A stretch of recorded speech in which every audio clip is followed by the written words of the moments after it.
Chapter 1. The Mountain and the Sea. There is no rush here. Nothing in the hours ahead will ask anything of you. There is no test at the end of this story. No need to hold every name. No need even to stay awake. If sleep comes, let it come. The story will keep. We are going back a very long way before any court, any warrior, any blade worth the name, to a chain of mountainous islands off the eastern edge of a vast continent, shaped by the same forces that will shape everything this whole story has to say. Settle in, let the day go, and let the story of the islands begin. Before there were samurai, before there was even a single word for this country, there was the land.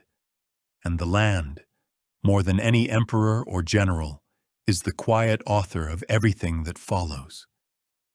Picture an arc of islands running roughly north to south, several thousand of them if every rock and islet is counted, though 4 make up nearly all the livable ground. Separated from the mainland of Asia by a stretch of sea narrow enough, at its narrowest crossing, to be sailed in a day in fair weather, and wide enough, most of the year, to keep this world genuinely apart from everything happening on the far shore. Hold both of those facts together, because this whole series will return to them. Near enough to receive, across the centuries, the occasional decisive gift from the continent. Writing, a religion, a form of government, once a terrible weapon. And far enough that between those gifts, sometimes for centuries at a stretch, this country was left almost entirely alone to work out what to do with what it had been given. Now look at the islands themselves, because their shape is the second great fact this series leans on. They are, by overwhelming majority, mountain. Steep, forested, volcanic in long, unbroken chains down the spine of every major island, so that flat, farmable land exists mostly in narrow coastal strips and a scattering of interior basins, each one walled off from its neighbors by ridge lines that a laden traveler might need days to cross. This is not the open, connecting geography of some other lands this narrator has walked. It is closer, in its effect, to a country of valleys, each one capable of feeding and governing itself, each one naturally suspicious of the next. Call this the first of the series' 4 companions, the mountain. It will explain, across the centuries ahead, why this country's history is so often a history of powerful families and provinces rather than one continuous center. Why, again and again, a capital's authority thins out within a few days' ride of the palace gate, no matter how magnificent that palace is. And into the narrow plains the mountains leave behind, the people of these islands poured water. Wet rice cultivation, terraced paddies, flooded and drained on a precise seasonal calendar, extraordinarily productive per acre, but extraordinarily demanding of labor and cooperation, became, many centuries before this story's first named figure, the base of everything. The food, the wealth, and eventually, this series will show you, the very unit in which a warrior's income would one day be measured. A single paddy asks a village to work together, all at once, at the moment the water and the season demand it, with no room for a household that refuses. And a country built valley by valley out of paddies like this learns, early and permanently, both the tight cooperation of the immediate community and the sharp boundary between one community and the next. We may picture a farming family in one such mountain valley, long before any of the names in this series existed, call it 3,000 years ago, in the early centuries of rice cultivations spread through the islands. A household rises before light in a valley perhaps a mile across, walled on every side by forested ridges. The day's water is checked first, the paddy terraces stepping down the slope like a staircase built for a giant, each one drawing its flooding from the one above. The rice is tended by hand, weeded, watched, and at the valley's edge where the terraces give out and the forest begins, a small shrine of unworked stone or a rope of twisted straw marks a place the household understands, without needing the word for it yet, to hold some presence, a spirit of the mountain, or the spring, or the rice itself, to be treated with the same careful respect the family gives its most demanding neighbor. In the evening, the valley's few dozen households gather what news there is. A peddler through the pass, a rumor from the next valley over of a dispute over water rights. And the mountain closes the sky early, the way it always will in this story. And the family sleeps inside a world a day's hard walk wide. That is the ground floor of this whole series. Terraced water, a mountain wall, a spirit at the tree line, and a family that has never seen the sea, though the sea is never more than a few days from anywhere in this country. Nothing here is destined, but the shape is already set. Valleys that can feed themselves and therefore govern themselves. A wariness of the world beyond the ridge, and a relationship with the land itself, controlled, disciplined, worked with obsessive precision rather than left wild. That this series will watch echoed centuries later in gardens, in swordsmanship, in the whole aesthetic of a warrior class that has not yet been born.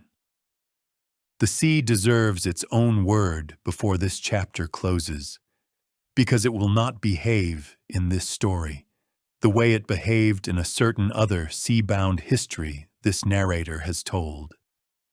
There, the water connected 1,000 quarreling shores into one restless, arguing civilization. Here, the sea's main historical work will be the opposite, holding this country apart.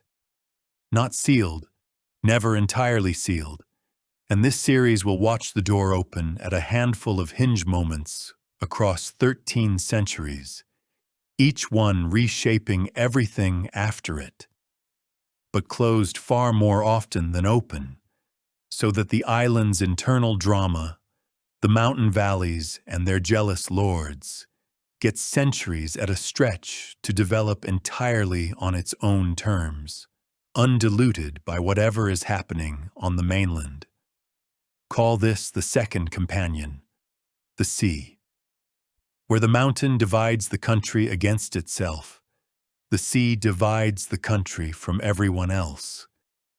And this series will ask you to watch both divisions doing their separate, patient work across every part still to come.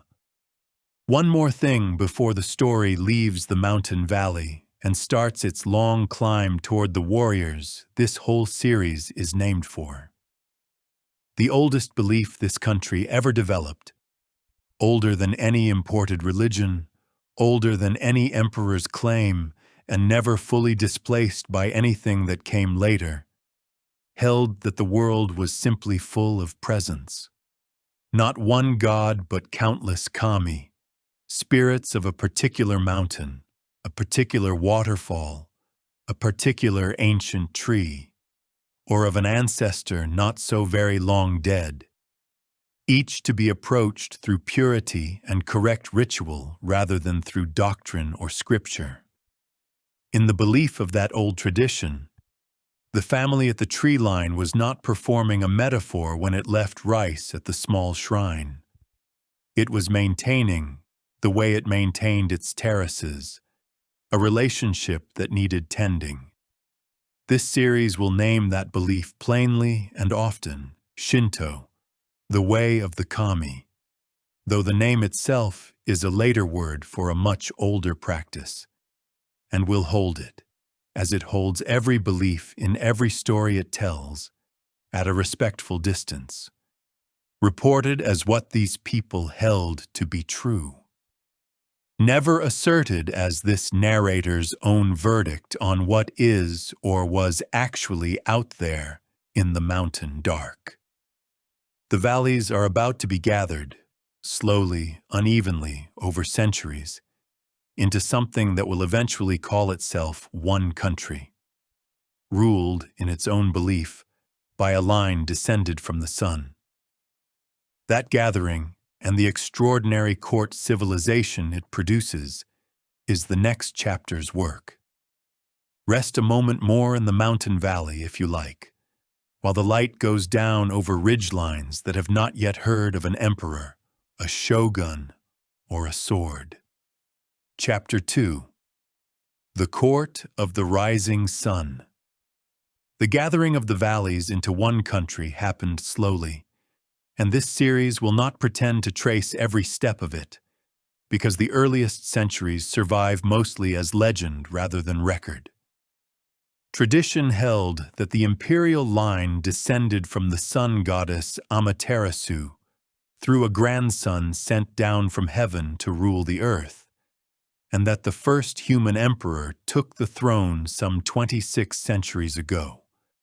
A founding date this series flags immediately and clearly as tradition's own claim, not verified history.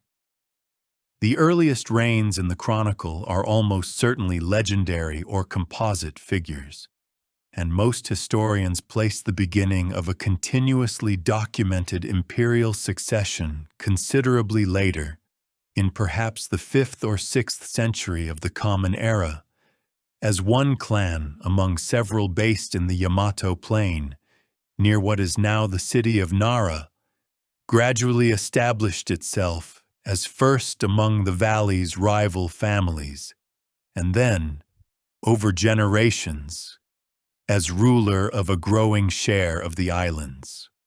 Here this series plants, carefully and once, one of its 2 pre-approved superlatives. The Japanese imperial line is widely cited as one of the oldest continuous hereditary monarchies still reigning anywhere in the world today. Hold both halves of that sentence with equal weight. The line's own claim reaches back to a divine grandson and a legendary founding. What can actually be documented is a remarkably long, though not perfectly unbroken in every generation's details, succession running from perhaps the 6th century to the present. Extraordinary either way, and this series will let the extraordinary verified fact stand on its own, without needing the legendary one to dress it up. Onto this gathering Yamato world, in the middle of the 6th century by most tellings, came a gift from the mainland that changed everything after it. Buddhism carried across the narrow sea from the Korean peninsula, arriving, tradition says, as a formal diplomatic gift of images and scriptures from a Korean king to the Yamato court. In Buddhist belief, all beings are caught in a cycle of suffering and rebirth, from which right understanding and right conduct offer a path toward release. The teaching had already traveled from India through China and Korea across many centuries before it ever reached these shores, gathering commentary and local color at every stop, and it arrived in Japan already richly developed, already housed in monasteries, already carrying with it an entire vocabulary of art, architecture, and statecraft that the Yamato court found immediately useful. The court did not abandon its older beliefs for the new one. It did what this country would do again and again across the centuries this series is about to walk through, absorbing the powerful new import alongside the old rather than in place of it, so that a shrine to a local kami and a Buddhist temple could stand, and still stand today, within sight of each other, each tended, each believed in by the same household. The court that grew up around this double inheritance, first at Nara, and then, from the end of the 8th century, at a new capital called Heian, the city of peace and tranquility, which the world would later come to know simply as Kyoto. Built across some 4 centuries, one of the most refined aristocratic civilizations this whole series will ever walk through. And this chapter owes it the patient hour it deserves, because everything the samurai will later call bun, the cultural half of their own eventual ideal, was made here by people who had never held a sword and had no plan to. Understand the shape of this court first, because it explains everything inside it. Power was concentrated, generation after generation, in the hands of a single noble family, the Fujiwara, who perfected an elegant and almost bloodless method of rule. Marry daughters into the imperial line, serve as regent for child emperors and as chief advisor for grown ones, and let the throne's sacred authority remain untouched and unchallenged, while the actual governing happened one room away. The emperor reigned, the Fujiwara ruled, and the arrangement suited nearly everyone at court, because what the court actually prized, above governing, was beauty. We may picture a single day inside that court, at its height, 1,000 years and more ago, reconstructed from the diaries, poetry, and one extraordinary novel this civilization left behind, and marked plainly as the composite it is. A court lady wakes behind screens of state in a residence of unpainted wood and sliding paper doors. Her sleeping robes layered a dozen deep in a precisely graded sequence of colors that announces, to anyone who glimpses even an inch of sleeve, both the season and her own exquisite taste. The morning is spent, in part, on incense, a game in which guest blends, each mixed and aged by the player's own hand, are judged for their subtlety before an audience that would consider a wrong guess a small social catastrophe. A messenger arrives with a poem, 5 lines folded into a spray of the season's flower, from a gentleman who glimpsed her sleeve beneath a carriage blind 3 days ago, and has been composing his approach ever since. She is expected to answer within the hour, in verse at least as accomplished as his, on paper chosen to complement the ink, or risk being thought a person of no feeling at all. In the afternoon, a group gathers to compose linked verse in a garden built to look wilder than it is, every stone and pine placed by a gardener's exacting hand to seem entirely unplaced. And in the evening, a courtier of real literary gift is at work on a long prose tale of court life and love, chapter by chapter, that will still be read, translated, and adored 1,000 years after the world it describes has vanished. The Tale of Genji. And this series will let the listener sit with the plain fact that a work often called the world's first great psychological novel was written by a woman at this court, for an audience of women very much like her. This is Bun. Refinement, sensitivity, the disciplined cultivation of beauty as a way of life, taken as seriously here as any warrior's training will one day be taken in the chapters ahead. And this series asks the listener to hold it in mind precisely because it is so easy to skip past on the way to the swords. The warriors of this whole series, when they finally arrive at real power, will not reject this world. They will spend centuries trying to be admitted to it, and then, once admitted, trying to master it themselves until the way of both pen and sword, Bunbu Ryodo, becomes their own highest ideal rather than a contradiction they had to overcome. But the court's elegant arrangement carried, from the beginning, a weakness this chapter must name honestly, because it is the seam the next several chapters will open wide.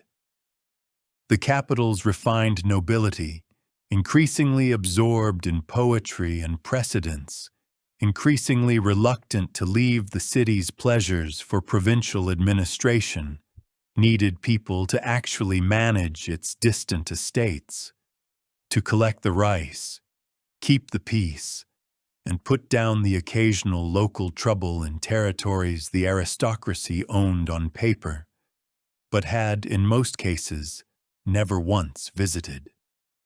The people who took on that unglamorous, essential work, out in the mountain provinces, this chapter's first companion divided so thoroughly from the capital, were about to become one of the most consequential classes in the rest of this story. The court that built incense games and thousand-page novels was, without quite noticing it happen, growing its own successors in its own provinces.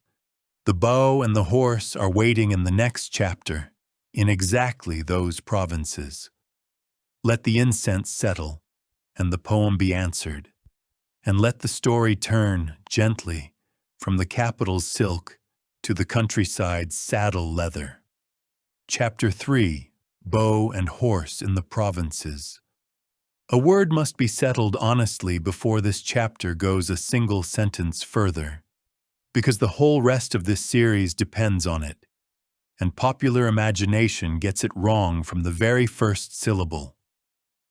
The word samurai comes from a verb meaning simply to serve, saburo, and for a long stretch of this story's early history, it named any person of some standing who attended a superior, a court lady's attendant, a nobleman's steward, anyone in service, with no particular connection to fighting at all. The narrowing of the word to mean specifically an armed retainer, a member of a hereditary warrior class, happened gradually over generations, alongside the very developments this chapter describes. And this series will use the word going forward, the way this era's own people gradually came to use it, while asking the listener to remember, every time it appears, that it began as a word for service, not for the sword. The service in question, at the start, was almost entirely about rice, distance, and horses.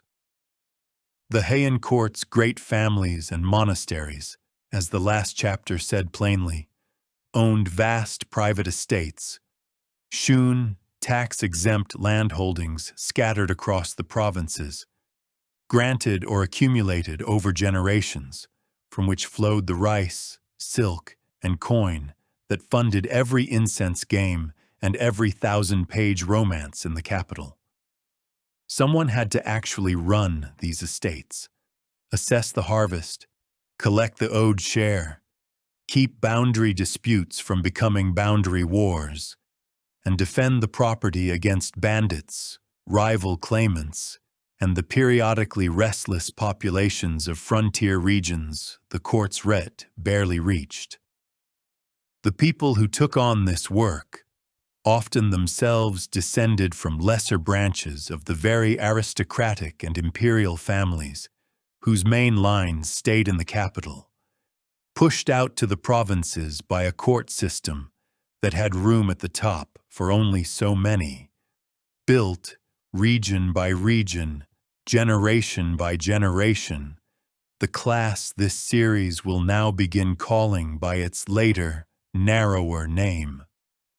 Their central skill, and the one this chapter must plant clearly before any sword enters the story at all, was mounted archery. The oldest term for this warrior identity, older and in some ways more accurate than any later, more famous label, was Kyuba no Michi, the way of the bow and horse, and the phrase deserves to be taken literally. A provincial warrior of this era trained above all to shoot accurately from a moving horse, using a distinctively asymmetrical longbow, its grip set low on the stave rather than at the center, allowing it to be fired cleanly past a galloping mount's neck. Swords were carried and mattered, but for several centuries, yet they were the sidearm, not the signature weapon of this class. The blade this whole series is named for has not yet claimed its later centrality, and this chapter will not pretend otherwise. We may picture a training morning on a provincial estate, perhaps 9 or 10 centuries ago, built from the archery and hunting traditions this era's own sources describe. Before full light, a young retainer of a minor warrior house is already at the practice ground with his mount, a compact, sturdy horse bred for endurance over speed. The exercise this morning is yabusame in its early, unceremonial form. 3 fixed targets set along a straight galloping course. The rider expected to knock, draw, and loose at full speed at each one in turn, the whole run over in the time it takes to hold one breath. He misses the second target and does not flinch visibly, because flinching in front of the estate steward watching from the fence line costs more than the miss itself. A groom repositions the target and the run is repeated, and repeated again, until the light is fully up and the morning's real work. Riding out to the paddy boundaries with 2 other retainers to settle, or at least postpone, a dispute with the neighboring estate's men over a diverted irrigation channel can no longer be put off. That irrigation dispute is not a small detail. It is, in miniature, the entire mechanism by which this class rose. Land and water disputes, tax collection made good by force when persuasion failed, the periodic need to put down local uprisings or defend a frontier against the indigenous Emishi peoples of the Northeast, whom the expanding Yamato state was still displacing in these very centuries. Every one of these ordinary, unglamorous provincial tasks required men who could fight competently and were already on the spot, and every one of them, repeated across generations and estates, deepened the value the distant court placed on its provincial warrior managers, and deepened, in turn, those managers' own sense of themselves as a class apart.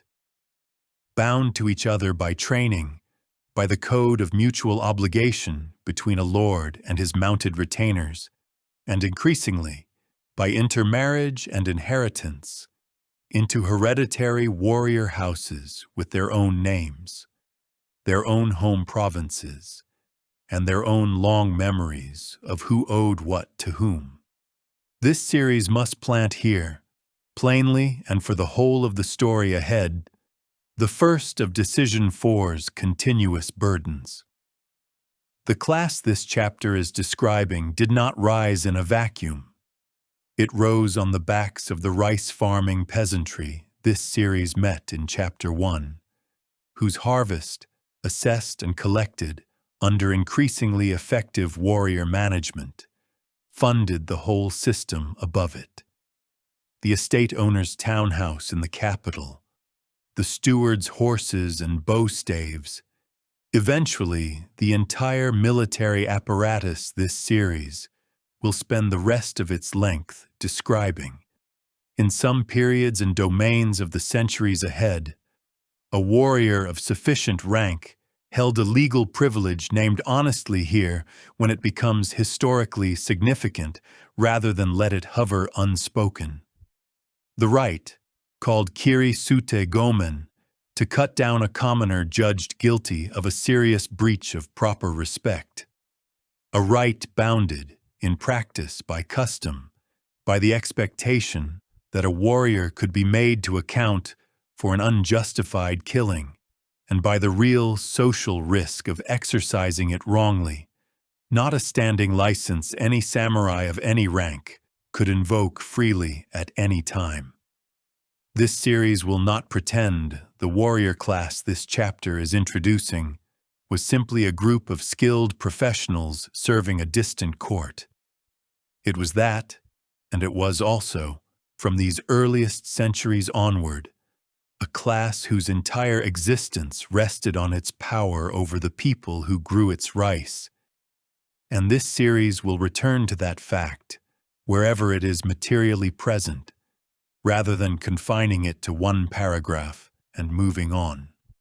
By the middle centuries of this era, certain warrior houses had grown large and prestigious enough to matter not just in their home provinces, but at the capital itself.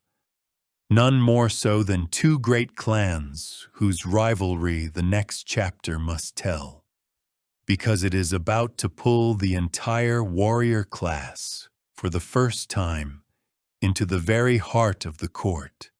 This series has spent 2 chapters admiring from a respectful distance. The bow and horse have finished their provincial apprenticeship. They are about to ride, for the first time, through the gates of the capital itself, summoned this time, not by a boundary dispute, but by the court's own inability to keep its peace without them. Chapter 4. The Taira and the Minamoto. 2 warrior houses rose above all others in these centuries, and both, in the way of this era, traced their descent from the imperial line itself, for it had long been the Yamato court's practice, when the palace grew crowded with princes too numerous or too distant in the succession to remain part of the imperial family proper, to remove certain branches from royal status entirely and grant them instead a surname and a life in the wider aristocracy. 2 of the surnames handed out this way, Taira and Minamoto, were given to descendants of different emperors in different generations. Both houses, pushed by exactly the same pressures this series described last chapter, sent generation after generation of their members out into the provinces as estate managers and frontier soldiers, and both, by the middle of the 12th century, had built themselves into the 2 most powerful warrior confederations in the country, each commanding thousands of mounted retainers, each rich in provincial land, and each, crucially, still connected by blood and marriage to the very court whose peace they would soon be asked to keep. The occasion that finally pulled warriors into the center of imperial politics, rather than its distant provincial edges, was a double succession crisis. First the Hogan disturbance, then, 3 years later, the Heiji disturbance. And this series will give both the dissolving treatment their outline demands, because the individual claims and counterclaims of retired emperors, reigning emperors, and rival Fujiwara regents matter far less here than the single fact that changed everything. When the capital's own factions could no longer settle their quarrels through marriage, precedence, and poetry, they called in warrior muscle to settle it by force. And the warriors who answered the call discovered, almost by accident, how thoroughly the game had just changed in their favor. We may picture one night of the second of these disturbances, the Heiji disturbance, In the year 1160, by the reckoning, this series will use just this once, more than 8.5 centuries ago, a date worth fixing because it marks, as cleanly as any single night can, the moment warrior power stopped being a tool the capital borrowed and started being a force the capital had to reckon with in its own right. A faction of the court, allied with one branch of warrior support, moves against a rival faction's stronghold under cover of darkness. A noble residence, and with it a portion of the old imperial palace complex, goes up in flame, the fire lighting the whole eastern sky over the capital in a way this refined city's residents had never once expected to see inside their own walls. Mounted retainers in lacquered armor move through streets built for ox carts and poetry, not cavalry, while court ladies and their households flee on foot toward whatever temple or relative's residence still seems safe. And by the following dawn, when the fires are out and the immediate crisis resolved, it is a warrior leader, not a Fujiwara regent, not a cloistered retired emperor pulling strings from a monastery, but the head of the Taira house himself, who holds the real advantage in the capital's shattered politics. That leader's name was Taira no Kiyomori, and this chapter will let him stand, briefly and without excessive detail, as this era's clearest lesson in how thoroughly the old arrangement had been upended. Within a decade of the Heiji disturbance, Kiyomori had made himself the most powerful man in the country in all but title, by the oldest method in this whole story's book, not conquest of the throne, which no one in this deeply Buddhist and Shinto-sanctioned court order seriously contemplated, but the Fujiwara's own trick, marriage. His daughter wed into the imperial line, and his own grandson, still an infant, was placed on the throne itself.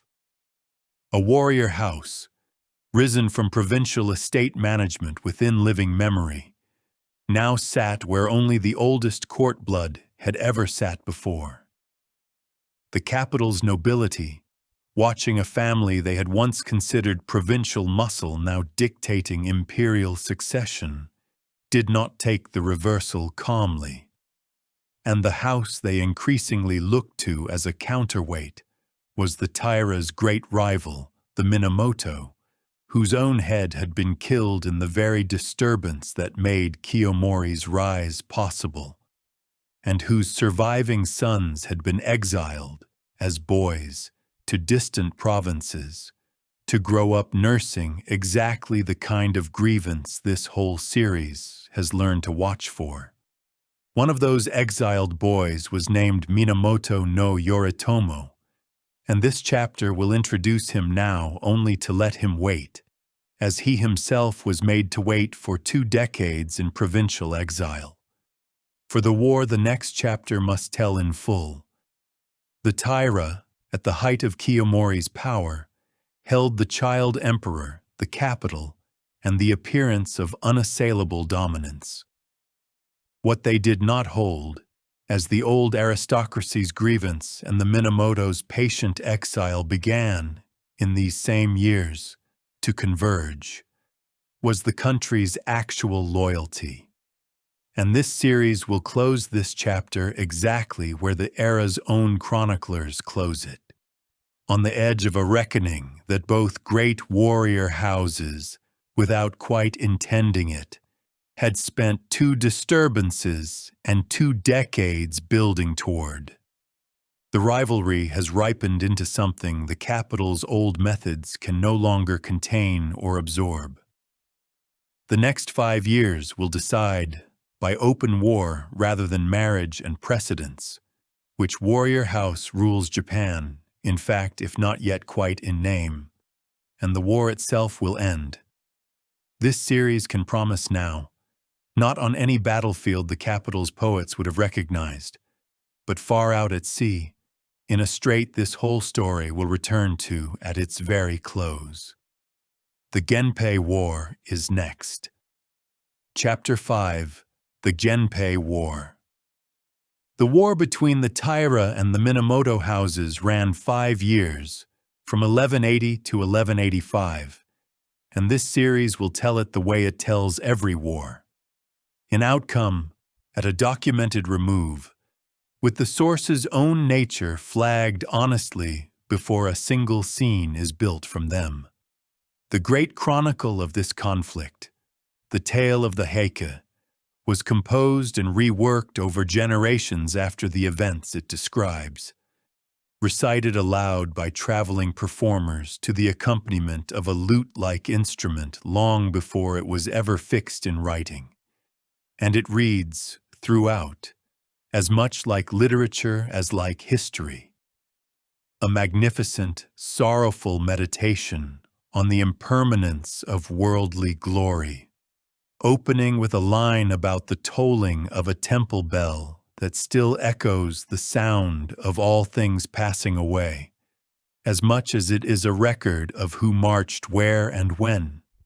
This series will lean on it gratefully for atmosphere and for the handful of individual moments too well attested or too historically consequential to omit, and will flag every time where the chronicle's own literary hand is doing the shaping. The war's shape, once the fighting genuinely began, ran mostly one direction. Minamoto no Yoritomo, the exiled boy of the last chapter, now grown and based in the eastern province of his long exile, raised the Minamoto banner and became, almost immediately, the rallying point for every provincial warrior house with a grievance against Taira dominance of the capital, which, after 2 decades of Kiyomori's family monopolizing court appointments and imperial marriages, turned out to be a great many houses indeed. Yoritomo himself, this series should say honestly, spent most of the war directing it from the east, rather than leading charges in person, a pattern of command from a distance that will matter enormously to the kind of ruler he becomes in the next chapter. The war's actual campaigns in the West were largely fought and won by his own kinsmen and generals, chief among them a cousin whose brilliant, erratic campaigning briefly made him one of the most famous warriors in Japan before his own cousin turned against him, and a younger half-brother whose tactical gifts on land and, eventually, at sea, this series will credit without dwelling on his own tragic and much-told later falling out with Yoritomo, which belongs to a fuller telling than this format allows. One figure from this war deserves this series' full myth versus ground care before the story moves on, because she is exactly the kind of case this format exists to handle honestly. The tale of the Heike describes a woman warrior named Tomoe Gozen, fighting in the service of Yoritomo's brilliant, erratic cousin, described as extraordinarily skilled with bow and blade alike, beautiful and fearless in battle, credited in the chronicle's own telling, with personally taking an enemy general's head in her final recorded fight before riding from the field, rather than accept the shame of her lord's coming defeat. This series must say plainly what modern scholarship says plainly. No source outside the Heike itself confirms Tomo Gozen's existence, and historians remain genuinely divided over whether she was a real woman later folded into legend. A composite figure representing several women warriors, this era's fragmentary record barely names at all, or an invention of the chronicle's own dramatic and moral purposes.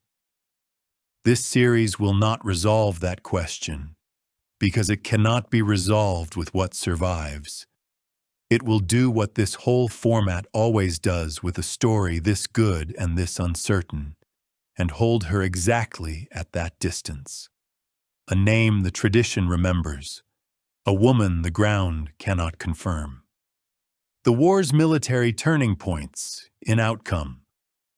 The Minamoto broke Taira's strength in a series of campaigns across the country's western provinces, driving the court, the child emperor now grown to a boy of 6 or 7, and the remaining Taira leadership steadily westward, away from the capital, toward the sea their own naval strength had always favored.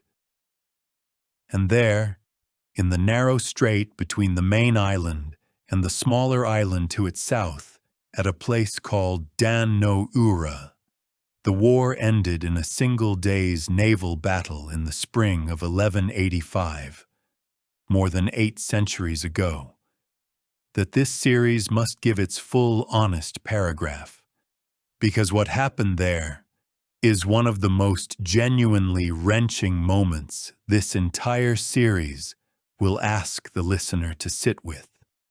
The Taira fleet, cornered and outnumbered by a Minamoto force that had, in these final campaigns, matched and then exceeded Taira naval skill, broke apart under sustained attack as the tidal current in the narrow strait turned against them part way through the day, throwing their formation into disarray at the worst possible moment. As the battle became unmistakably lost, Taira leaders and their household women gathered aboard the flagship with the boy emperor himself, chose, rather than surrender to the Minamoto, to drown themselves and the child, rather than let him fall into enemy hands or live to see his house's total defeat. The boy's grandmother, the Heike Chronicle records, took him in her arms, told him that beneath the waves lay another capital, and stepped with him into the sea. Several of the Taira's other women followed rather than be captured. This series will not embellish the scene beyond what the sources themselves report, and will not linger on it past this single honest paragraph. But it will not soften the fact that a child too young to have chosen any part of the war that killed him died at the bottom of a strait, his own family's ambitions and his enemy's victory had brought him to. The Taira house was destroyed as a political force in that single afternoon. Minamoto no Yoritomo, directing the war's final acts from his eastern base as he had directed most of it, emerged as the unrivaled master of the country's warrior class. And this series closes this chapter exactly where the Heike Chronicle's own famous opening line points, at the sound of a temple bell tolling the impermanence of everything that had, until that spring afternoon, looked unshakable. The Taira had held the emperor, the capital, and every appearance of permanent power a single generation before. Within 5 years, their leadership was dead by their own hand at the bottom of the sea, and a Minamoto war leader who had spent most of the conflict never once appearing on a battlefield was now, in practical fact, if not yet in name, the most powerful man in Japan. What Yoritomo built with that power, a government of warriors, deliberately kept apart from the old court he had just finished eclipsing, rather than absorbed into it, is the next chapter's whole subject, and it is the moment this series has been building toward since its very first mountain valley. The point at which the way of the bow and horse stops serving the court from a respectful distance and starts, for the first time in this country's history, actually ruling it. Chapter 6. The First Shogun.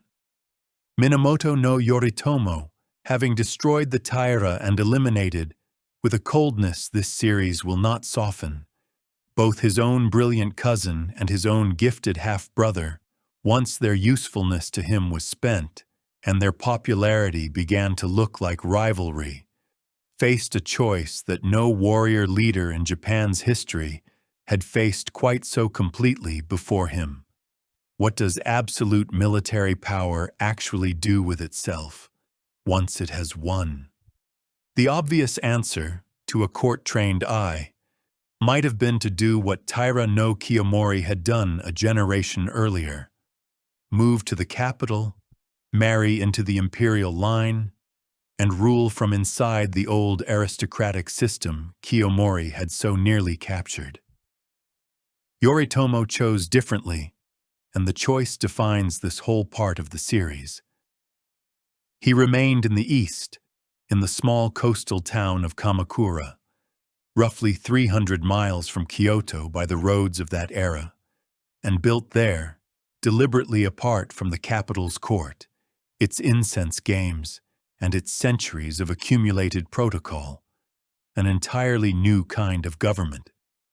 A warrior government, staffed by warriors, judging warrior disputes by warrior custom, financed by warrior estates, and answerable in the end to no one in the old capital but the emperor himself, whose sacred authority Yoritomo was careful never to challenge directly, even as he made it, in every practical sense, irrelevant to the actual exercise of power.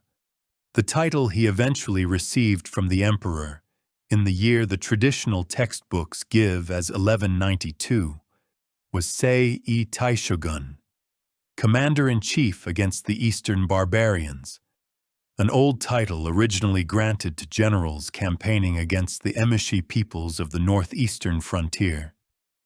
This series mentioned 2 chapters back, now repurposed to mean something considerably grander: Supreme Military Ruler of Japan.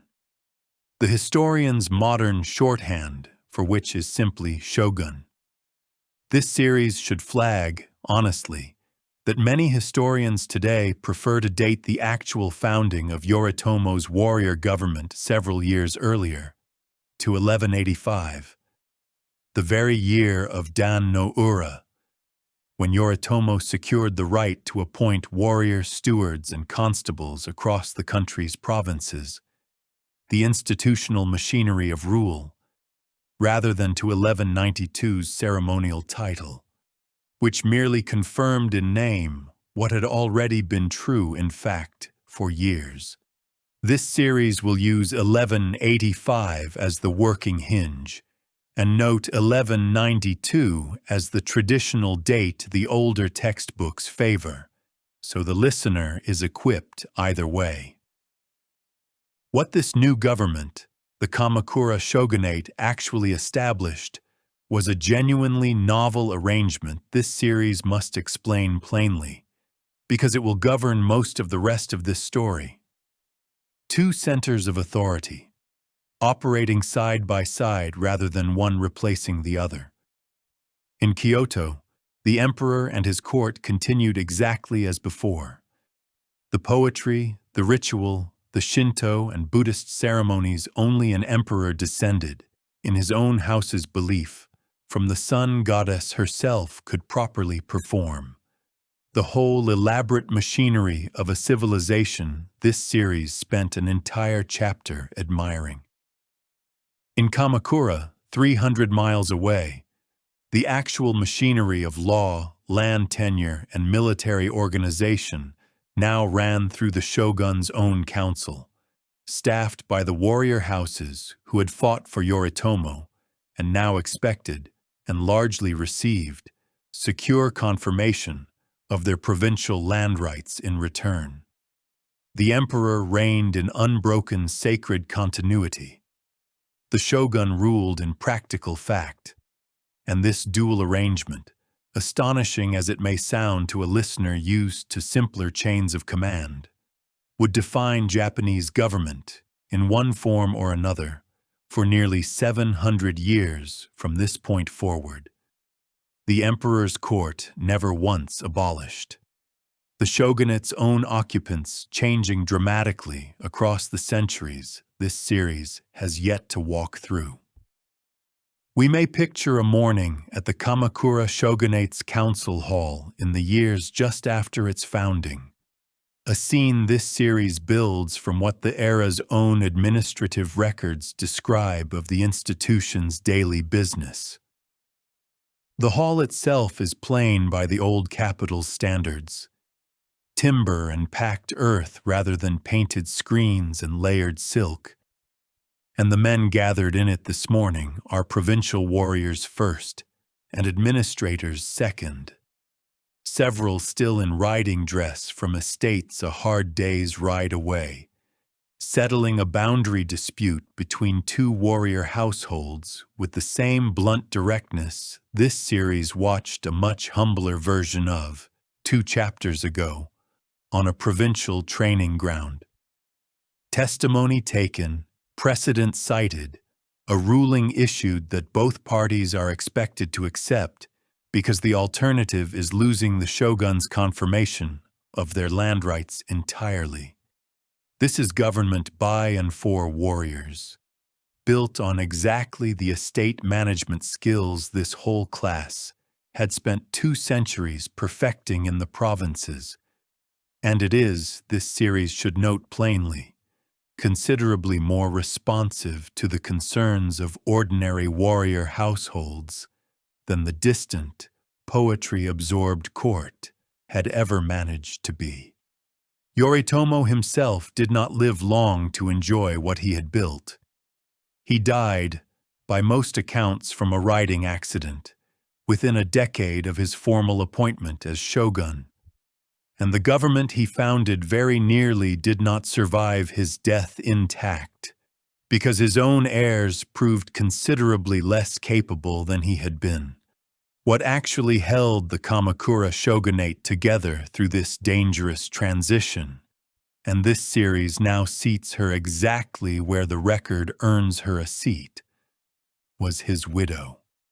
Hojo Masako, daughter of a provincial warrior house that had backed Yoritomo from his earliest days of exile, married him before his rise to power and outlived him by more than 2 decades, and in that time became, by the plain evidence of the record, rather than by any later romantic embellishment this series needs to hedge, one of the most directly powerful women in the whole of Japanese political history.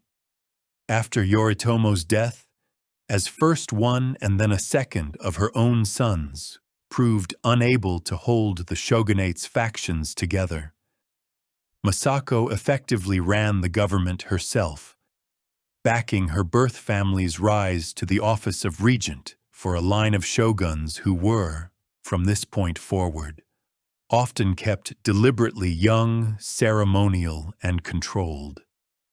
A Hojo-run puppet arrangement not unlike the one the Fujiwara had run for emperors themselves, and not unlike this series notes without belaboring it, the one the shogun's own line was simultaneously running over the emperor in Kyoto. Masako took Buddhist vows after Yoritomo's death, as was customary for a warrior's widow, and the tradition remembers her ever after by the striking title this series will let stand as this chapter's closing image. The Amma Shogun, the Nun Shogun, a woman formally renounced from worldly affairs, and, in the same breath, the single most powerful political figure in Japan for the better part of a generation. The shogunate Masako helped secure would rule, through her Hojo family's regency, for another century, and this series will spend the whole of Part 2 watching what that century cost and what it eventually broke. But before this part closes, one more transformation deserves its own chapter, because it happens quietly, in forges and meditation halls, rather than on any battlefield, and it will shape the warrior identity this series has been building since its very first archery ground. The sword itself is about to become something more than a sidearm, and a new import from across the narrow sea is about to become something more than one belief among several. The blade is waiting. Let it wake. Chapter 7. The Blade Awakens. Two changes, arriving in these same Kamakura-era generations from two very different directions, finished building the warrior identity this whole series will carry through everything still ahead. One rose from the forge. The other arrived once again across the narrow sea. Begin with the forge, because this chapter owes its title to it, and because this series has waited 6 chapters to give the sword its full due. Precisely so the listener would understand what came before it. 2 centuries of a warrior class defined chiefly by the bow, in which the blade was a sidearm, respected but secondary. That balance shifted gradually across the Kamakura period, for reasons this series can state plainly, even where it cannot fully explain them. Cavalry combat increasingly closing to grappling range where a long blade mattered more than a bow already loosed of its arrows.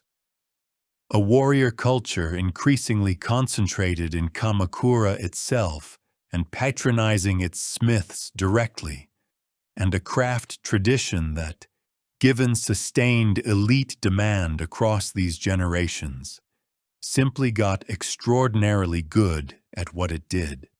Japanese swordsmithing in this era developed a method this series will describe once, carefully, because it explains both the blade's famous performance and the reverence that grew up around making it.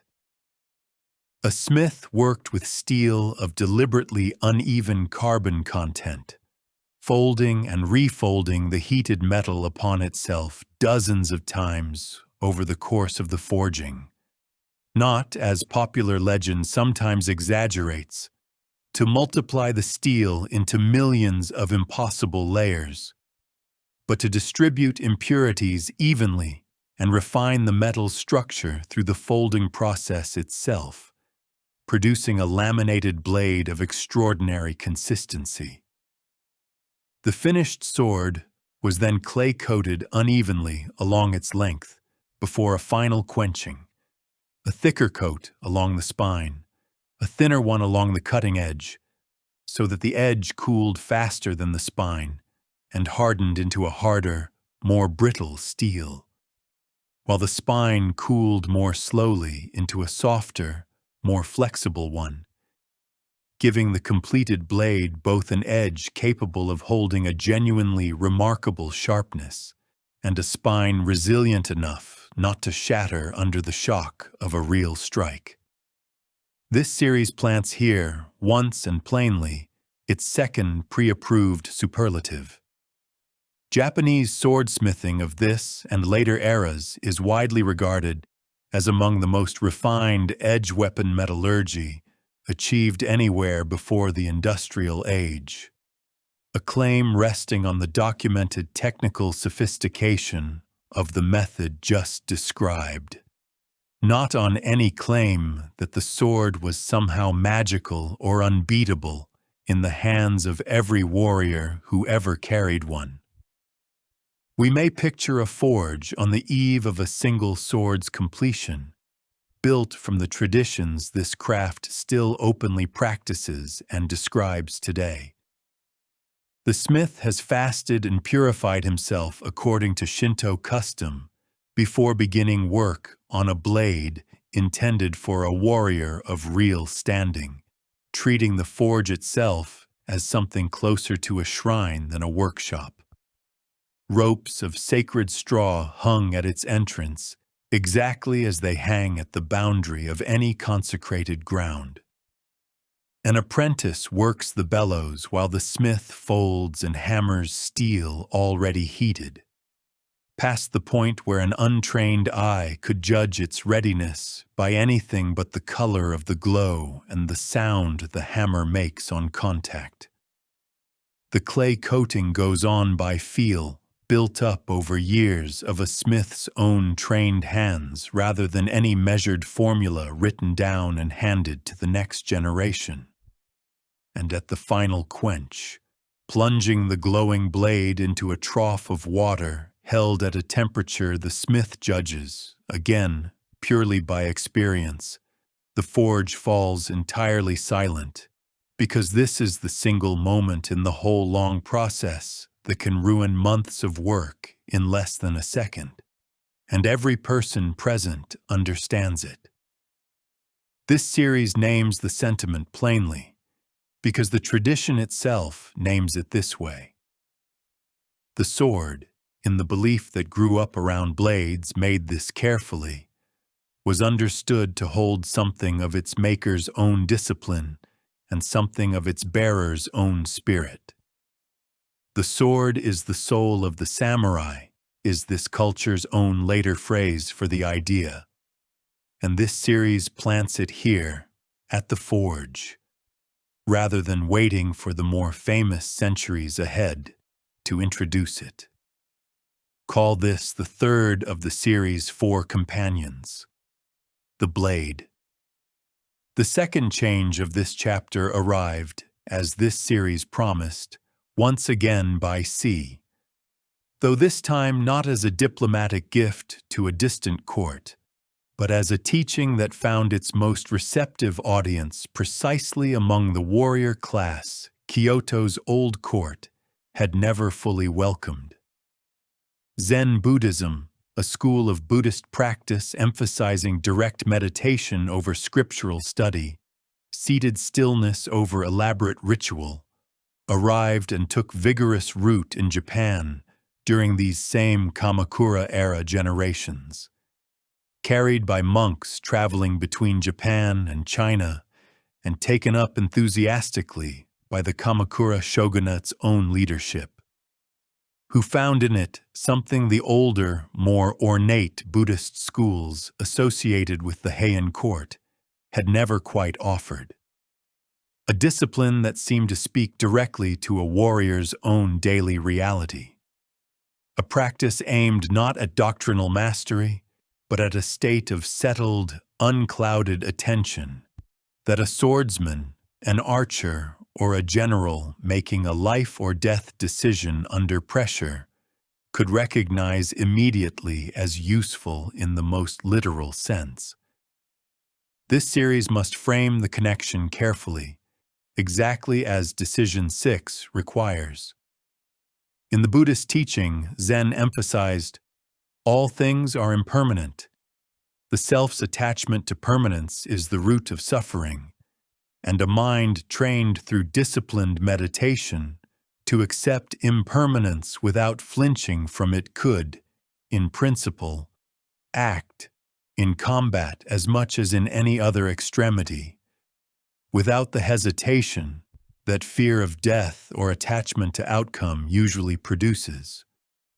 Warriors of this era and the centuries following did not, as a rule, become Zen monks, but Zen temples became, across these same generations, genuinely important patrons and teachers to the warrior class, and a warrior's own cultivated composure under pressure, prized as a virtue in itself long before any single named code tried to write it down, drew increasingly on Zen's own vocabulary and practice to describe what that composure was supposed to feel like from the inside. This series will return to this thread across every part still ahead, and will name it every time as belief and cultivated practice, never as a guarantee that any individual warrior actually achieved the stillness the teaching described. Part 1 closes here. On the eve of a threat this whole young warrior government has never yet faced and has no way to know is coming. The Kamakura shogunate, at the moment this chapter ends, sits secure. The Hojo regency firmly in control behind its line of ceremonial shoguns, the country's warrior class settled into a working, if uneasy, partnership with an imperial court. It has learned to leave sacred and irrelevant in equal measure. Its swords, now the finest edged weapons this series will claim anywhere in its length.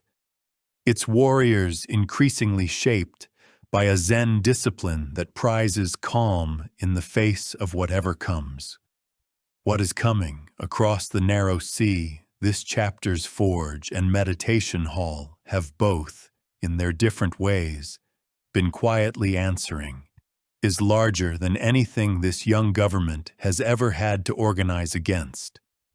A storm out of the west, carrying the largest military machine the world had yet assembled, aimed directly at these shores for the first time since the narrow sea began centuries ago, doing its patient work of holding this country apart from everyone else. Rest now, if you like, at the end of this first long part of the journey. The bow has ridden into the provinces, the two great houses have fought their war at sea, the first shogun has built his government apart from the old capital, and the blade has found its soul. What comes next will test everything this part has built. The divine wind is rising. Part 2. Part 2, Chapter 1, The Divine Wind. Welcome back. There is still no rush and still no test. The sea has kept, exactly as promised, the same narrow strip of water that has held this country apart from the mainland since the very first chapter. When we rested, the Kamakura shogunate stood secure. The sword had found its soul, and Zen had begun teaching a warrior class to hold its composure in the face of whatever came. What came within a single generation of that quiet close was larger than anything this young warrior government had ever imagined organizing against. By the middle of the 13th century, a Mongol empire built by conquest across the whole breadth of Asia, the largest contiguous land empire the world had yet seen, a claim this series makes carefully, and only because it is the plain consensus of the historical record, not an embellishment, had reached the Korean peninsula, subduing the kingdom there and adding its ships, its sailors, and its unwilling manpower to an already vast imperial reach. The Mongol court, ruled by this point by Kublai Khan, grandson of the empire's founder and by now also emperor of a conquered China, sent a series of demands to Japan across these years. Submit, send tribute, acknowledge Mongol overlordship, or face invasion. The Kamakura shogunate's regent, ruling in the young shogun's name exactly as the Hojo family had done since Masako's own generation, refused every demand, sent no tribute, and gave the assembled envoys no answer beyond silence and, on at least one occasion, the record preserves, execution. A diplomatic response this series will not pretend was wise in any conventional sense, but one that tells the listener plainly how this warrior government understood its own honor and how little it yet grasped the scale of what refusal might invite. The first invasion came in the autumn of 1274, more than 7.5 centuries ago. A combined Mongol, Chinese, and Korean force crossing the strait in several hundred ships and landing on the northern coast of the southern island of Kyushu, closest of the main islands to the Korean peninsula, and the obvious gateway for any invasion from that direction. This series will give the fighting an outcome, as it always does. The invading force, disciplined, using coordinated unit tactics and explosive weapons the Japanese defenders had never encountered, inflicted serious losses in a single day's fighting against a defense still organized, largely around individual mounted warriors seeking single combat with worthy opponents in the older Kyuba no Michi tradition. This series planted back in Part 1, a mismatch of military cultures this series will name honestly, because it very nearly cost the defenders the campaign in its opening hours. And then, that same night, or within days of it by most accounts, a storm struck the anchored invasion fleet hard enough to force it back out, to open water and inflict serious losses on ships crowded close to an unfamiliar coast. The invasion withdrew. The Kamakura government, given an unplanned and expensive reprieve, spent the 7 years that followed doing exactly what a state under existential threat must do. It built a defensive wall, stone-faced and several miles long, went up along the most likely landing beaches of Hakata Bay in Kyushu. Garrison duty was organized on a rotating basis among the warrior houses of Western Japan, and the whole military posture of the country shifted for the first time in the shogunate's history, from settling internal land disputes to preparing for an external enemy of a kind no one in living memory had ever had to imagine. The second invasion came in the summer of 1281, and this series will state its scale plainly, because plain statement serves the moment better than any embellishment could.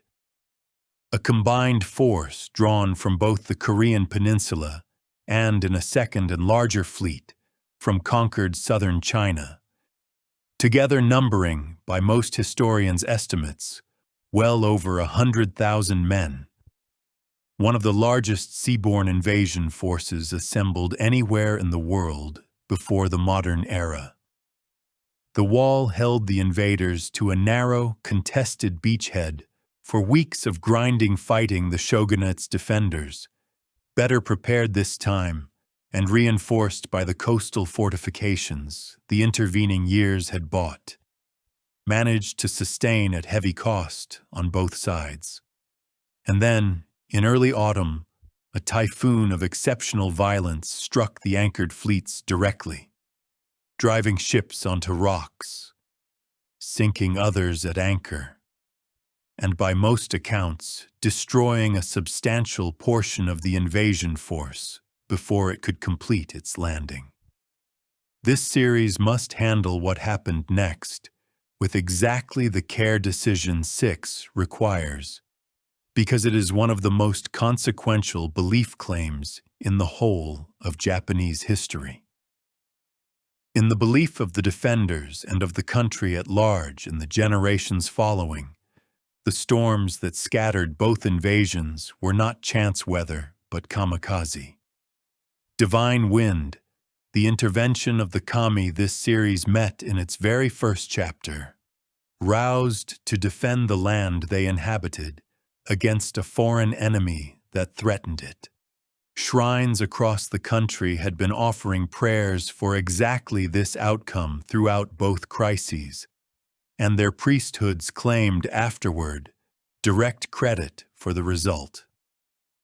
The belief that the divine wind had saved Japan became, across the following centuries, a genuinely load-bearing part of the country's understanding of itself as a land under a particular kind of heavenly protection, a belief this series will name as belief every time it recurs, and will not resolve into either confirmation or debunking, because the storms themselves are not in question, only what they meant.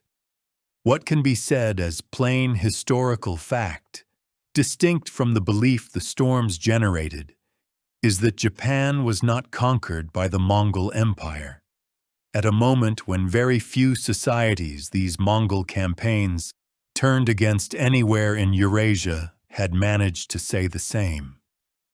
And here this series must deliver the honest cost the victory concealed, because it is the seam the next chapter will open into full crisis. The Kamakura shogunate's entire system of reward and loyalty, built and proven across a century of settling land disputes between warrior houses rested on one basic transaction. Warriors served and in return received confirmation or expansion of their landholdings. The estates this series watched them build their whole identity around back in Part 1. A defensive war against a foreign invader, fought on Japanese soil, produced no conquered territory to distribute, no new estates, no captured enemy land, nothing at all to reward the warriors who had bled to hold the Hakata wall with. The shogunate did what it could: honors, minor grants, positions. But thousands of warrior households who had answered the call, some at considerable personal expense in arms, horses, and provisions, received in the end far less than the system had trained them across a century to expect, and the shogunate's own treasury, drained by the cost of building and garrisoning coastal defenses that would now need to be maintained indefinitely against a threat that might, for all anyone in 1281 could know, return, had nothing left to give them. We may picture a coastal garrison post along the Hakata Wall on the night of the Second Invasion's Great Storm, built from the era's own accounts of the campaign's final days. A warrior of modest provincial standing, 3 years into rotating garrison duty that has cost his household more in provisions and equipment than his family's small estate can easily continue to bear, stands watch on the stone rampart as the wind rises past anything he has felt in his life. The anchored enemy fleet visible by torchlight and lightning flash out in the bay, already beginning to break formation as ships drag their anchors and collide with one another in the swell. By morning the bay will be littered with wreckage, and the invasion, for the second time in 7 years, will simply be over. He will return home in the following weeks to a household that has held its land only through sacrifice, and to a government that will thank him. Honor the shrine that prayed for the storm that saved him, and have, when the accounting is finally done, almost nothing material left to offer him for the years his own service actually cost. That warrior's disappointment, multiplied across thousands of households through every province of Western and Central Japan, is the crack this whole system will widen across the 2 generations this part must now walk through. The divine wind saved the country from a conquest no one alive had ever imagined facing. It did not, and by its very nature as a defensive miracle could not, save the government that had organized the defense. And the next chapter must watch that government's own foundations begin slowly and then very suddenly to give way. Chapter 2: The Broken Shogunate and the Emperor's Gambit. The crack the last chapter opened did not heal. Across the 2 generations following the Mongol invasions, the Kamakura shogunate's finances and, with them, its authority over an increasingly unpaid and unrewarded warrior class continued to erode. While the Hojo regency that had run the government so effectively in Masako's own day grew in the hands of her family's later descendants, increasingly narrow, self-dealing, and unpopular, even among the warrior houses it was supposed to serve. This series will dissolve the specific administrative failures of these decades into the phrase they deserve. A government that had built its legitimacy on rewarding loyal service and could no longer afford to do so. Because the individual grievances of 100 provincial houses matter less here than the single consequence they produce together. By the early 14th century, the shogunate's own warrior base was ready to abandon it, and it took only a sufficiently determined rival claimant to give that readiness a direction. That claimant sat, of all places, on the imperial throne itself. Emperor Go-Daigo, who came to power in 1318, was unusual among the emperors this series has met so far in wanting to rule as well as reign.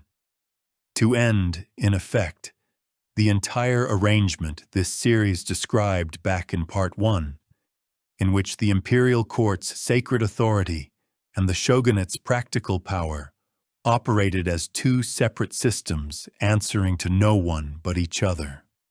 Go-Daigo's ambition put him directly at odds with the Kamakura government almost from the start, and after one failed attempt at rebellion ended in his temporary exile, he tried again in the early 1330s, and this time, gathering exactly the disaffected warrior support the last chapter's unrewarded garrison duty had been quietly building for 2 generations, he succeeded. In 1333, the shogunate itself was overthrown, its last Hojo regent and much of his household dying by their own hand in Kamakura rather than surrender, and Go-Daigo, for the first time in a century and a half, restored direct imperial rule. The restoration, which historians call the Kemu Restoration, after the era name Go-Daigo chose for it, lasted barely 3 years, and this series will give its failure the honest, dissolving treatment its own brevity earns. Go-Daigo's government proved, almost immediately, unable to satisfy the very warrior class that had just overthrown a shogunate on his behalf, rewarding court nobility and temple institutions in patterns that felt, to the warrior houses who had actually done the fighting, disturbingly similar to the old Heian court's habit of taking provincial service for granted while keeping the real rewards for itself.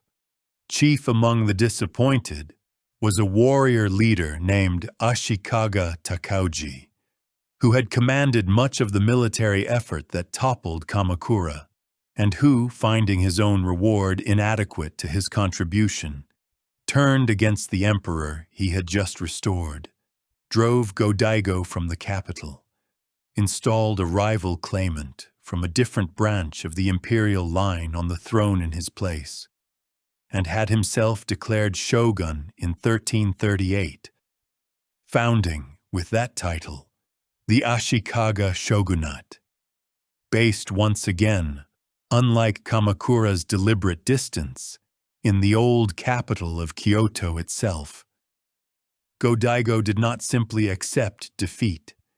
He fled south into the mountains, taking the imperial regalia, the sacred mirror, sword, and jewel that this series will name, per decision 6, as objects of Shinto belief rather than confirmed historical relics, though their symbolic weight in this crisis was entirely real, and set up a rival court there, insisting that his line, not the one the Ashikaga had installed in Kyoto, held the true and legitimate succession. For nearly 60 years following, Japan possessed 2 rival emperors and 2 rival courts. The northern court in Kyoto under Ashikaga patronage, and the southern court in the mountains under Go-Daigo's descendants, each claiming to be the sole legitimate heir of the sun goddess's line this series planted back in Chapter 2. This series will dissolve the schism's long, grinding, low-intensity warfare into the phrase it earns. Decades of scattered fighting between warrior houses aligned with one court or the other. More a chronic condition than a single decisive war. And note only its resolution. In 1392, the Southern Court was persuaded to yield its regalia and its claim in exchange for an agreement, honored imperfectly and abandoned within a generation, that the 2 lines would alternate the succession going forward. The northern line has held the throne in unbroken succession from that reunification to the present day. A detail this series flags now, because it will matter directly to how superlative one's imperial continuity is understood in this series' final chapters. The continuous line this series has been tracking survived, but it survived this crisis specifically as the northern branch's victory, not as some untroubled, uninterrupted golden thread. The record is more honest and more interesting than the simpler version of the story usually allows.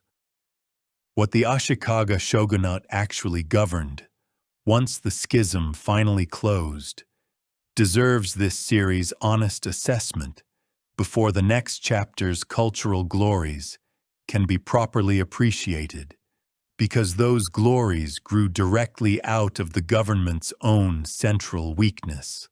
Unlike Kamakura's tight land record-based authority over provincial warrior houses, the Ashikaga shoguns, ruling from within Kyoto itself and increasingly absorbed, as this series' next chapter will show, in exactly the kind of court refinement their warrior forebears had once managed from a respectful distance, never rebuilt anything like Kamakura's direct grip on the provinces.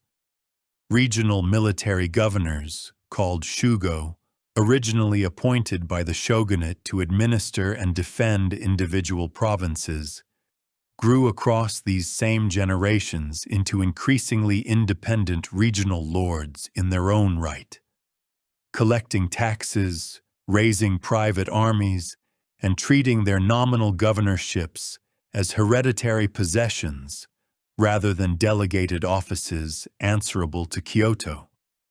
The shogunate at the center grew more elegant and more powerless in almost the same proportion, decade by decade, and this series will let that paradox stand as the whole of this chapter's inheritance to the one that follows.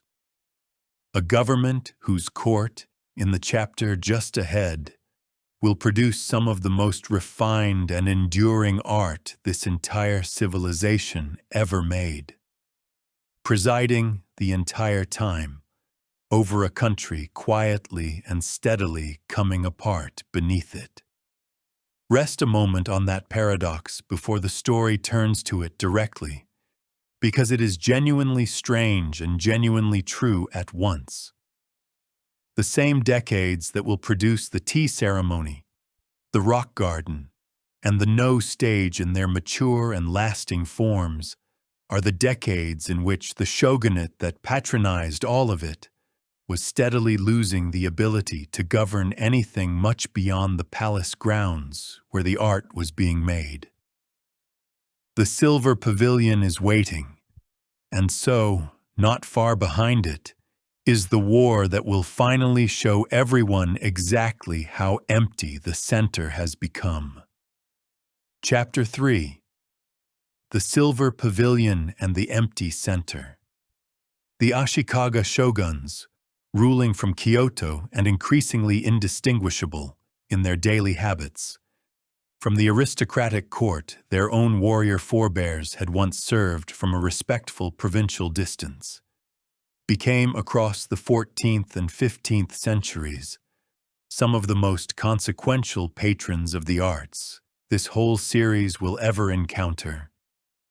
And this chapter owes their court the same patient.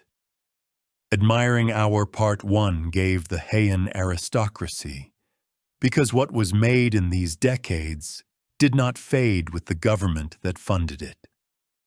It became, in ways this series will trace all the way to its final chapters, part of what the wider world still means when it pictures Japan at all.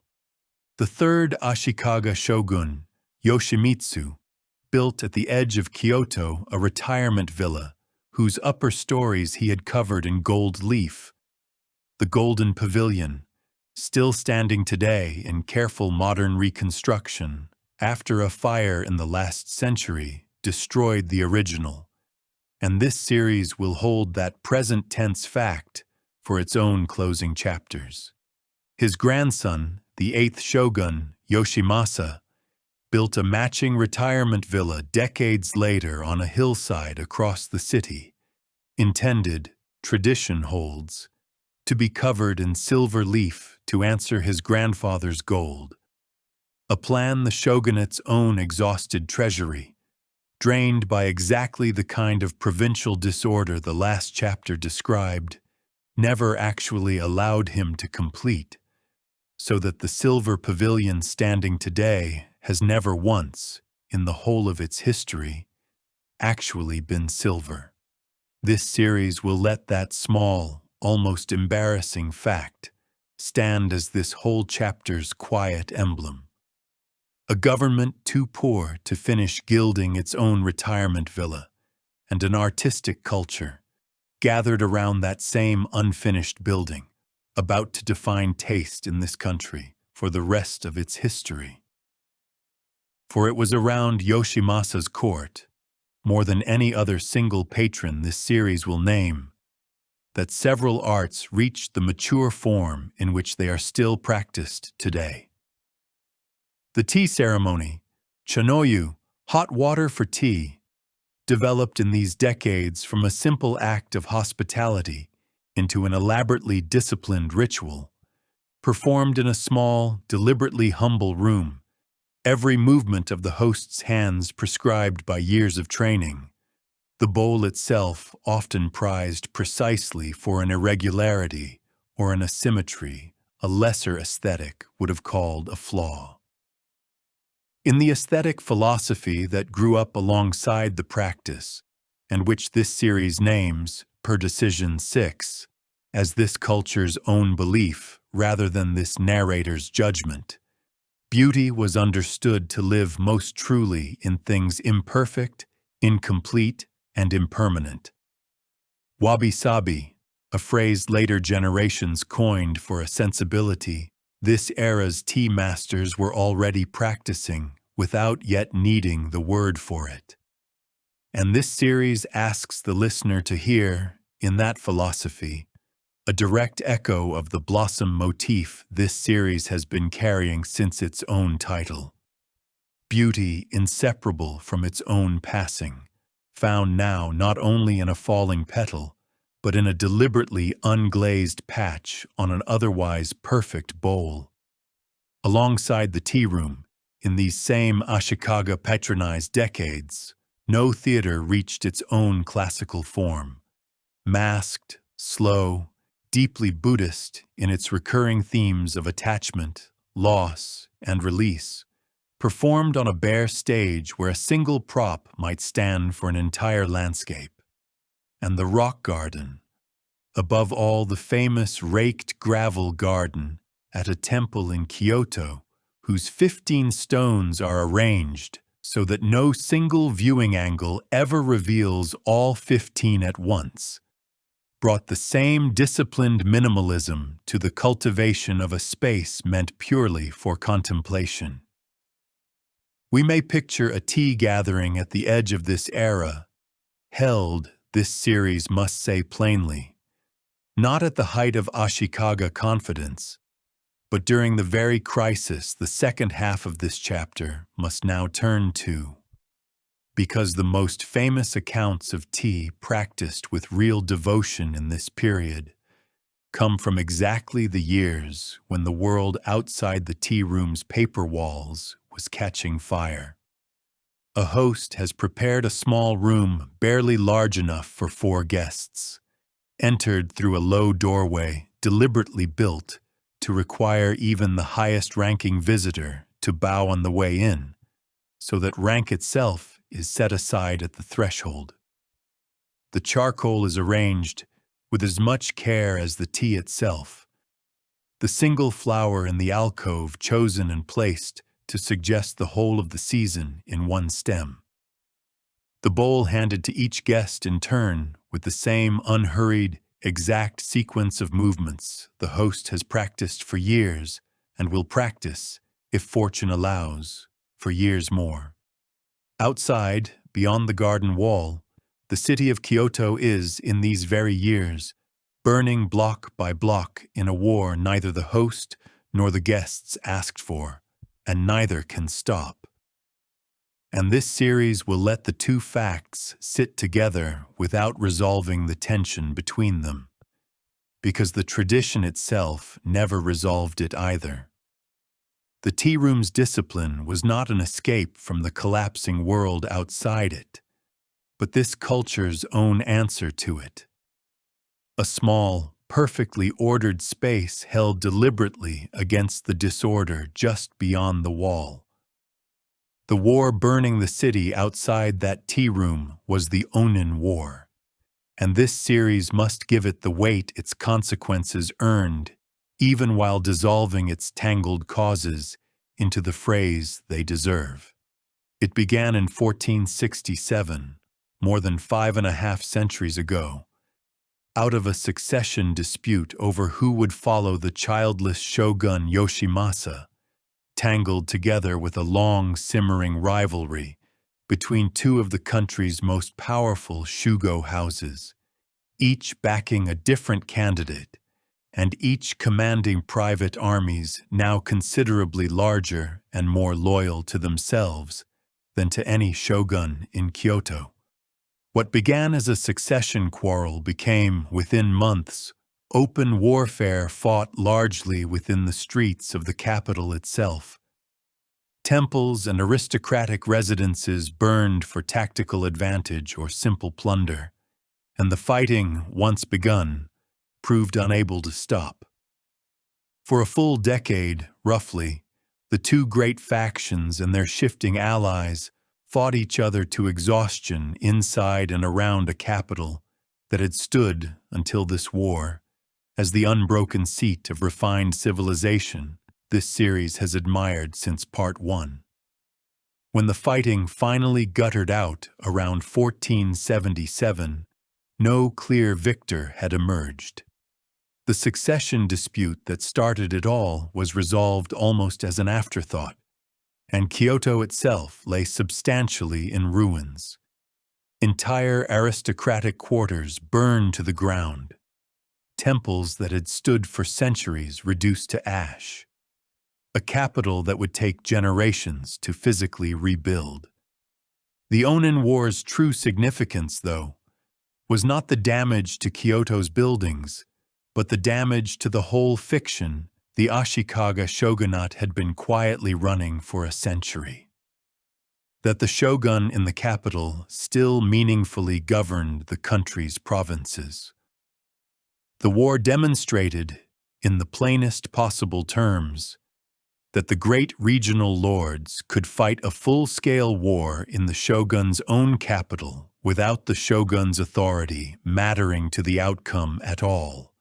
And once that demonstration had been made, it could not be unmade.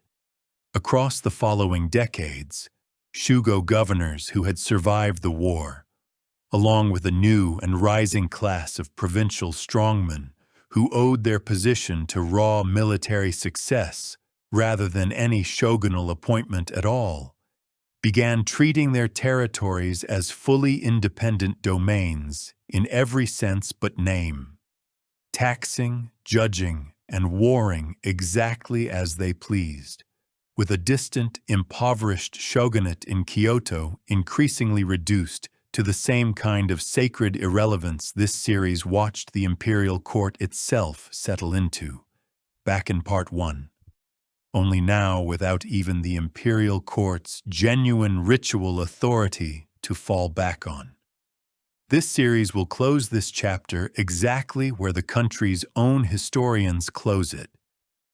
The century and a half that follows the Ōnin War's ruin has a name in Japanese history that translates, plainly and without romance, as the age the country warred. The Sengoku period, 150 years of decentralized, near-continuous conflict among regional lords with no effective higher authority left to restrain any of them. The refined tea room this chapter opened inside will not vanish in the chapters ahead. If anything, The discipline it teaches will matter more, not less, to the warriors who must now learn to survive in a country where every neighboring domain is, potentially, an enemy. But the empty center this chapter has traced, decade by decade, from an unfinished silver villa to a burned capital, is about to become the whole condition of the country for 6 generations. The age the country warred begins next. Chapter 4. The age the country warred. For roughly a century and a half following the Ōnin War's ruin, Japan existed as a patchwork of dozens of effectively independent domains, each ruled by a daimyo, a regional lord, whether descended from an old Shugo governor's family or risen, as many of the era's most successful figures were, from considerably humbler warrior origins through sheer military and administrative success, and each engaged, more or less continuously, in warfare against its neighbors over territory, resources, and simple survival. This series will not march the listener through the individual campaigns of dozens of competing domains. It will instead describe, once and carefully, the new shape warfare itself took in these decades. Because that shape is the whole military inheritance the great unifiers of Part 3's opening chapters will use to finally end this chaos.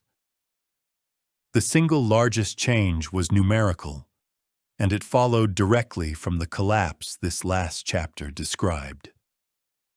Where the old Cuba no Michi warfare this series planted in Part 1 had centered on individually trained, expensively equipped mounted warriors seeking recognized combat against worthy opponents, the Sengoku daimyo, fighting for their domain's actual survival against neighbors doing exactly the same, needed armies considerably larger than any hereditary warrior class alone could supply. The answer, adopted with increasing sophistication across these decades, was the Ashigaru, literally light feet, foot soldiers drawn substantially from the peasant and commoner population this series has tracked since Chapter 1, armed cheaply and trained quickly in massed spear formations, and eventually, once the next chapter's foreign import reaches these shores, in the coordinated use of firearms. This series must state plainly what this shift meant for the warrior identity the whole series has been building. The era's most successful daimyo increasingly won their wars not through individual heroics, but through the disciplined coordination of thousands of commoner spearmen. A genuinely uncomfortable fact for a warrior class whose whole self-understanding still rested on personal skill and lineage, and one this series will watch several of Part 3's central figures navigate very differently. The domains themselves reorganized around this new military reality. Castles, which in the Kamakura and early Ashikaga periods had often been simple hilltop fortifications, developed across the Sengoku era into genuinely formidable stone-walled complexes, increasingly built not on remote defensive heights, but at the center of the daimyo's own territory, with a castle town growing up around the base of the walls. Merchants, artisans, and retainers, all drawn into a single administered settlement under the lord's direct authority. A pattern this series will watch several of Part 3's unifiers use as the deliberate template for the country's later great cities. A daimyo's household retainers, once loosely bound provincial estate managers in the old Kamakura mold, increasingly became salaried, centrally administered vassals, their loyalty secured by direct stipend rather than by the older, more diffuse web of inherited land. Right, this series traced across Part 1, a bureaucratic tightening that made the most successful Sengoku domains considerably more effective fighting machines than the loose Ashikaga Shugo governorships they had grown out of. We may picture daily life in one such castle town at the height of the Sengoku period, built from the domain administrative records and merchant accounts this era increasingly left behind. Before dawn, the castle's outer gates open to a stream of traffic that has nothing directly to do with war at all. Farmers bringing the season's rice into the domain's collection points, where officials assess and record the harvest against the fixed obligations that fund everything from the lord's own household to the Ashigaru levies mustered whenever a neighboring domain's ambitions require a response. Merchants setting up along a market street, the daimyo himself has deliberately cultivated because a prosperous castle town, this era's more capable lords had begun to understand, funds a stronger army than plunder alone ever could. And moving through the same streets on business of their own. An entirely separate population, this series must now introduce plainly and honestly, because it will remain part of this whole story's honest ledger from this chapter forward. This series must plant here, clearly and for the whole of the remaining series, the second of Decision 4's continuous burdens. Japanese society of this era and for centuries following recognized a category of outcast groups, most commonly grouped under the terms eta and hinin, later unified under the single term burakumin. Associated hereditarily with occupations this era's Buddhist and Shinto sensibilities regarded as spiritually polluting. The slaughtering and tanning of animals, the handling of the dead, certain kinds of policing and executioners' work. This series will not overstate what modern scholarship can and cannot say about the precise origins of this discrimination, which likely predates the Sengoku period considerably and drew on both Buddhist concern with the taking of life and Shinto concern with ritual purity. What can be said plainly is that by this era, and continuing essentially unbroken through every part of this series still ahead, these communities faced structural, hereditary exclusion. Separate settlements, restricted occupations, and social stigma passed from parent to child, regardless of individual conduct or wealth. That no daimyo's administrative reforms, however sophisticated, ever meaningfully addressed, and that the era's own legal and social formalization of samurai status above commoners, which this part's later chapters will watch tighten considerably, made no room to soften. This series will return to this fact wherever it is materially present across the rest of this story, exactly as it has promised to do for every continuous burden this whole format has ever carried.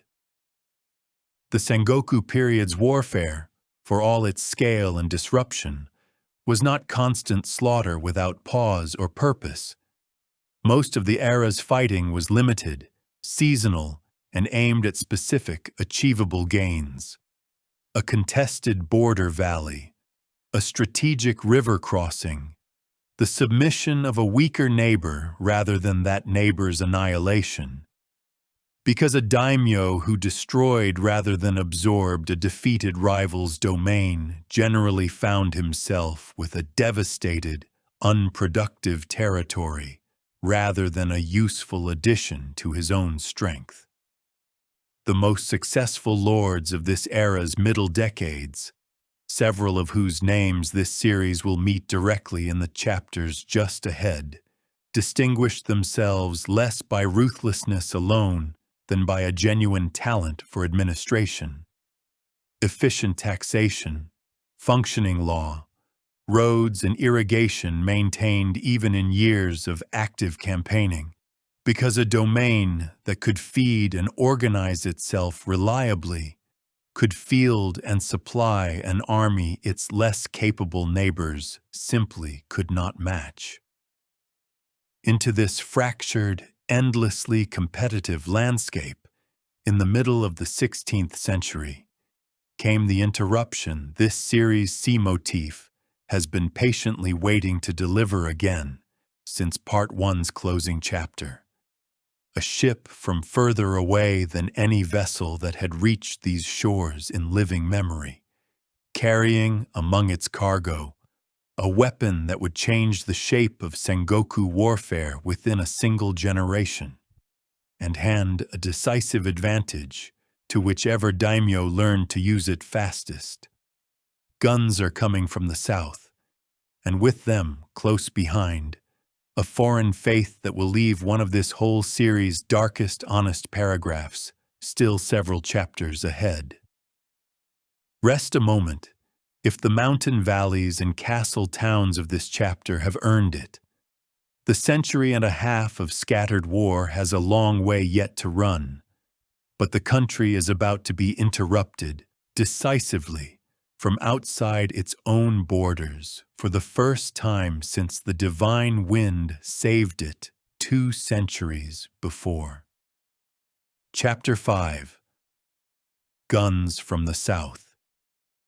The ship that changed the shape of the Sengoku period's warfare arrived, by the most commonly told account, almost by accident. In 1543, a Chinese trading vessel carrying several Portuguese merchants among its crew was blown off its intended course and made landfall on a small island off the southern coast of Kyushu. The same island whose local lord, watching the strangers demonstrate a weapon no one on the island had ever seen, is said to have purchased 2 of them on the spot at a price the sources record as extraordinary, and set his own swordsmiths the task of understanding how they worked. The weapon was the matchlock arquebus, a muzzle-loading firearm fired by a smoldering cord lowered mechanically into a pan of priming powder, already a mature and battle-tested technology in Europe by this point, but entirely unknown in Japan until this single accidental landfall. This series must give the domestic response its full due, because it is a genuinely remarkable episode of rapid technological adaptation this format loves to honor with a full set piece. Japanese swordsmiths, drawing on exactly the metallurgical sophistication this series planted back in Part 1's Forge chapter, reverse-engineered the mechanism within roughly a year, solving on their own, according to several accounts, a threading problem in the weapon's breech plug that had genuinely stumped the original craftsman brought in to help. And from that single island's forges, the technology spread with startling speed across the fractured Sengoku landscape, because in a country of dozens of competing domains locked in more or less continuous warfare, any lord who acquired a decisive new weapon and failed to adopt it quickly could expect a neighbor who had adopted it to notice the gap. We may picture a domain gunsmith's workshop within a decade of that first accidental landfall, built from the technical treatises and domain records this rapid adaptation left behind. A master smith and several apprentices work through variations on the original mechanism, testing barrel lengths and bore diameters against the powder available locally, training a domain's own retainers in the loading sequence that a raw Ashigaru recruit, unlike a lifelong swordsman, can be taught to perform reliably within weeks rather than years. And this fact alone, this series must note plainly, mattered enormously to the era's military mathematics, because a firearm closed, almost overnight, much of the gap between a hereditary warrior's years of training and a hastily conscripted peasant levy's battlefield effectiveness, accelerating exactly the shift toward mass infantry armies the last chapter already described.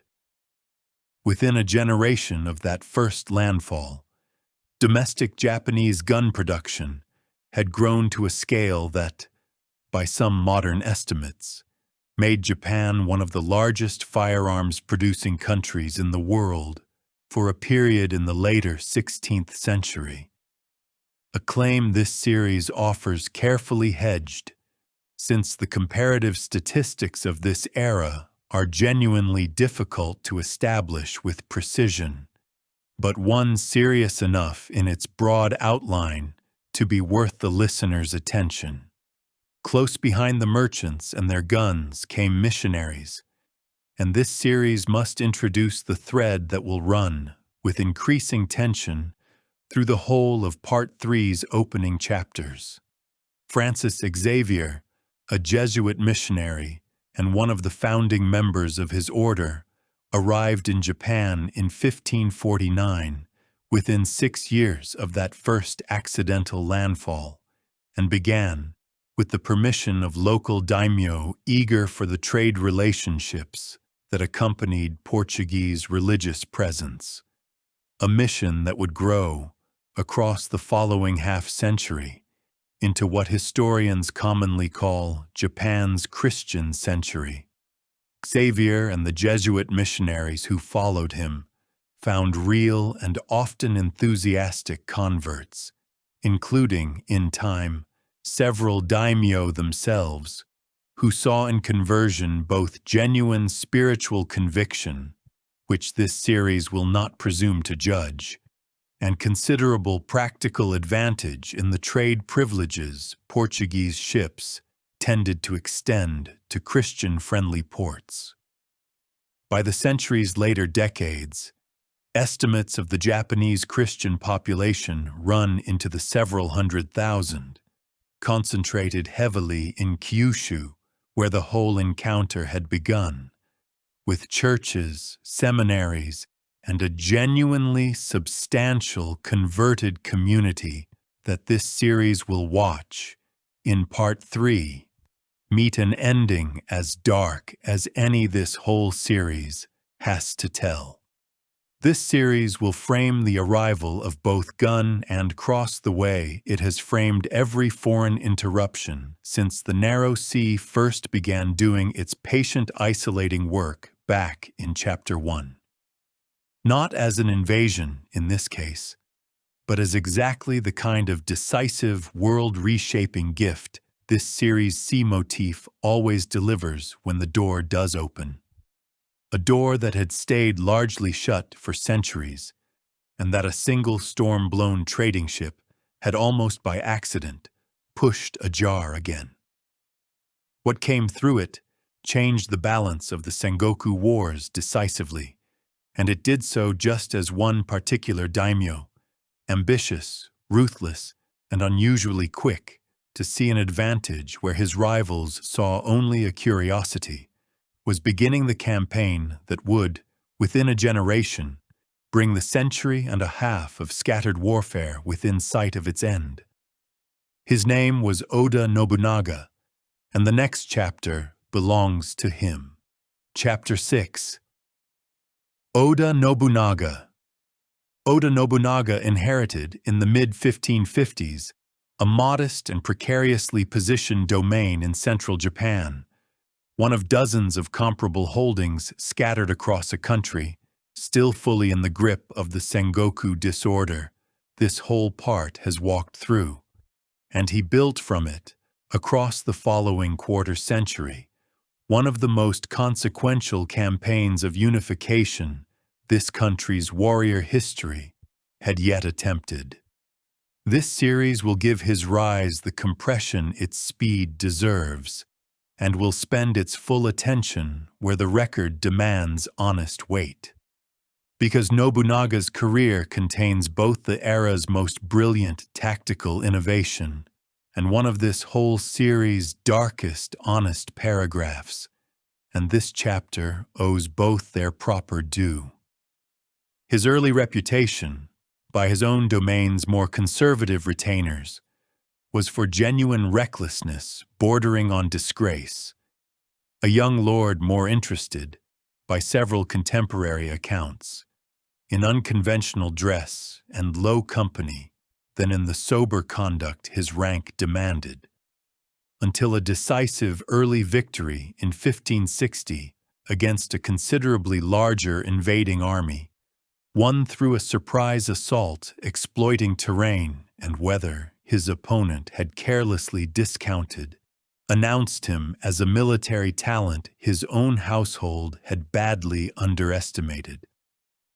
From that victory forward, Nobunaga expanded his domain through a combination this series has learned to recognize as this era's actual winning formula: real administrative skill, a genuine appetite for the new firearms technology the last chapter introduced, and a ruthlessness toward both rival daimyo and, this series must say plainly now before the chapter's honest paragraph arrives, toward religious institutions that had grown across the Sengoku disorder into armed and genuinely formidable powers in their own right.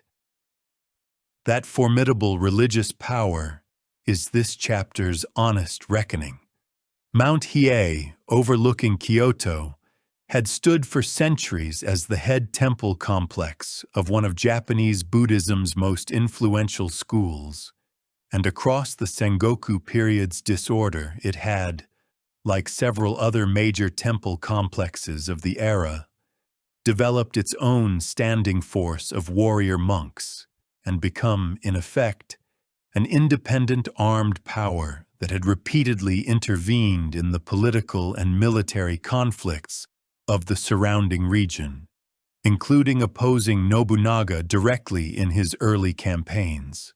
In 1571, Nobunaga's forces surrounded the mountain and burned the entire temple complex to the ground, killing, by most historical estimates, several thousand people in the assault, monks, but also the laymen, women, and children of the mountain's associated settlements who had taken refuge within the temple precincts, believing, as the mountain's own long religious authority had always led them to believe, that the site's sanctity offered some protection.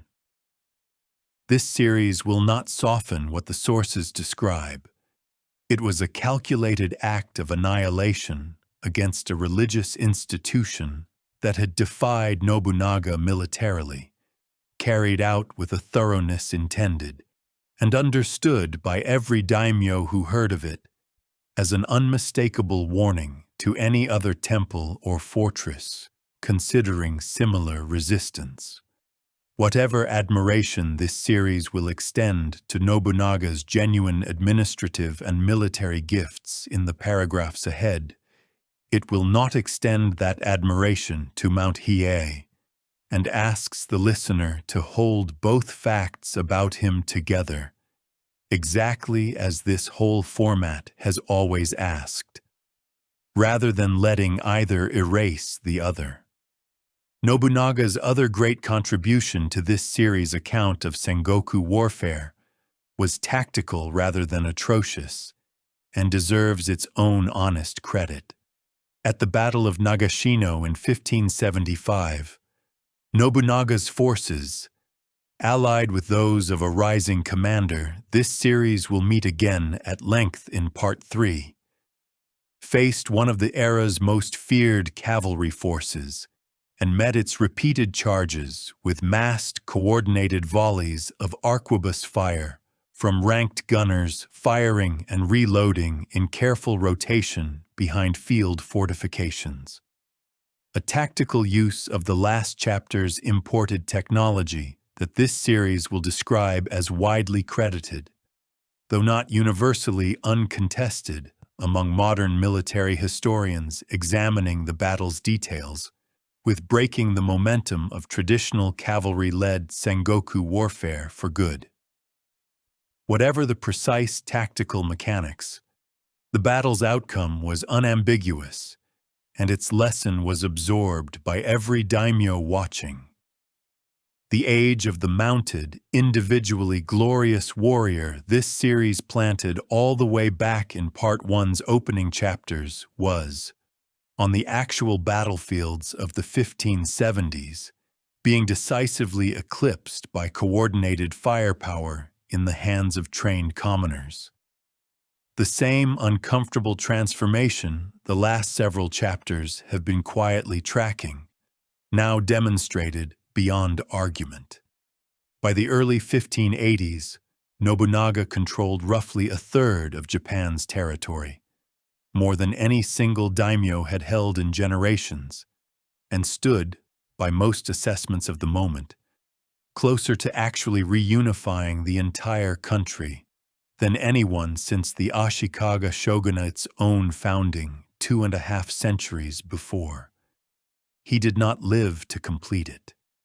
In the summer of 1582, more than 4 centuries ago, while resting with a minimal guard at the Honnoji Temple in Kyoto en route to reinforce one of his own generals in a distant campaign, he was betrayed and attacked by one of his own senior commanders, Akechi Mitsuhide, whose motives the sources dispute.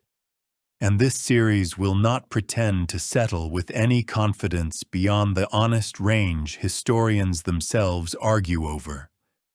Personal grievance, political ambition, or some combination neither contemporary nor modern accounts can fully untangle. Surrounded and with no real hope of escape, Nobunaga, by the accounts of his own household that survived the attack, set the temple ablaze around himself rather than be taken, and died within it. His body was never recovered from the ashes with any certainty, a detail this series notes plainly rather than embellishes, because the absence of a confirmed body has fed exactly the kind of legend growth this format always flags honestly wherever it appears. Part 2 closes here, on an afternoon's betrayal that ended in a single stroke, the career of the man who had come closer than anyone in over 2 centuries to reuniting the whole of Japan. The country Nobunaga leaves behind at his death is not the fractured patchwork of this part's opening chapters.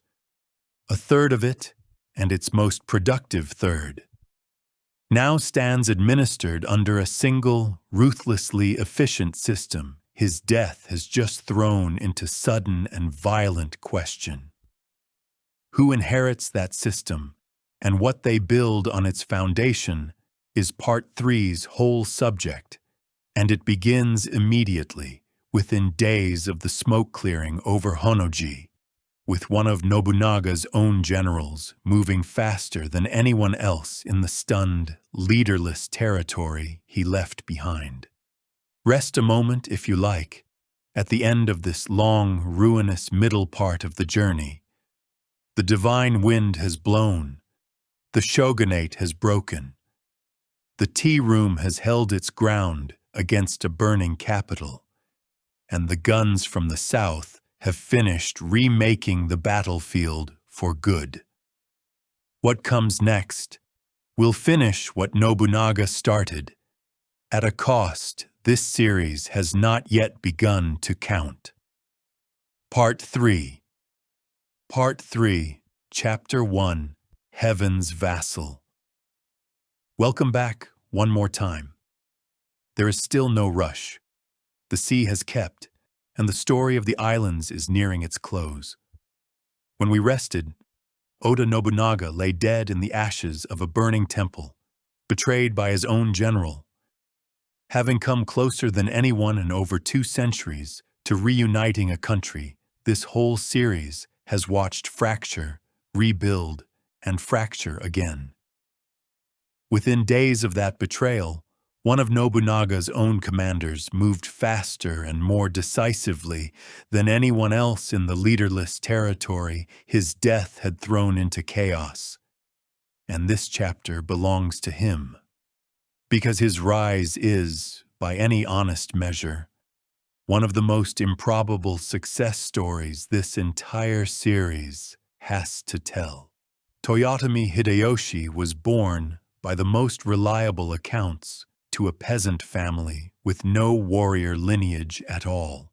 A detail this series states plainly because it is genuinely extraordinary in the context of everything Part 1 established about hereditary warrior status, and because Hideyoshi's own rise will do more than any single event in this series to change what social mobility in Japan's warrior hierarchy actually meant going forward.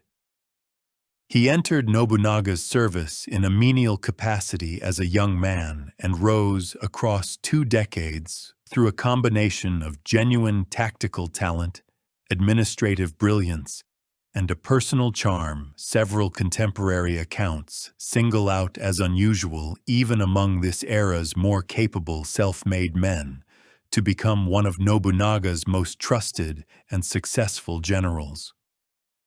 When news of Nobunaga's death at Honnoji reached him during a campaign in western Japan, Hideyoshi negotiated an immediate truce with his own opponent, marched his army back toward the capital at a speed his rivals had not thought possible, and defeated Akechi Mitsuhide, Nobunaga's betrayer, within 13 days of the assassination. A response so swift it effectively settled, before most of Nobunaga's other generals had even finished absorbing the news, who would inherit the dead lord's unfinished project of unification. This series will compress the following decade of campaigning to the outline's mercy. Across the 1580s, Hideyoshi extended his authority through a mixture of military conquest and, increasingly as his position strengthened, negotiated submission over the great majority of Japan's remaining independent domains, completing, by 1590, the reunification of the entire country under a single authority for the first time since the Ashikaga shogunate's own founding 2.5 centuries before. He never took the title of shogun himself.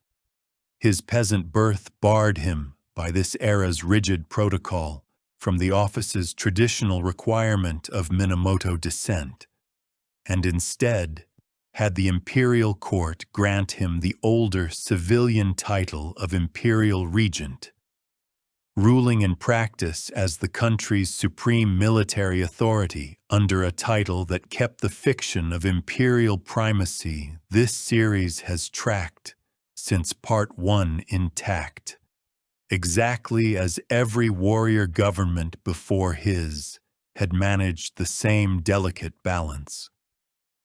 2 policies from Hideyoshi's decade of consolidation deserve this series' full attention, because together they finished remaking the social order the whole Sengoku period had thrown into disorder, and this series will give the first its proper weight before turning to the second, far darker chapter of his rule.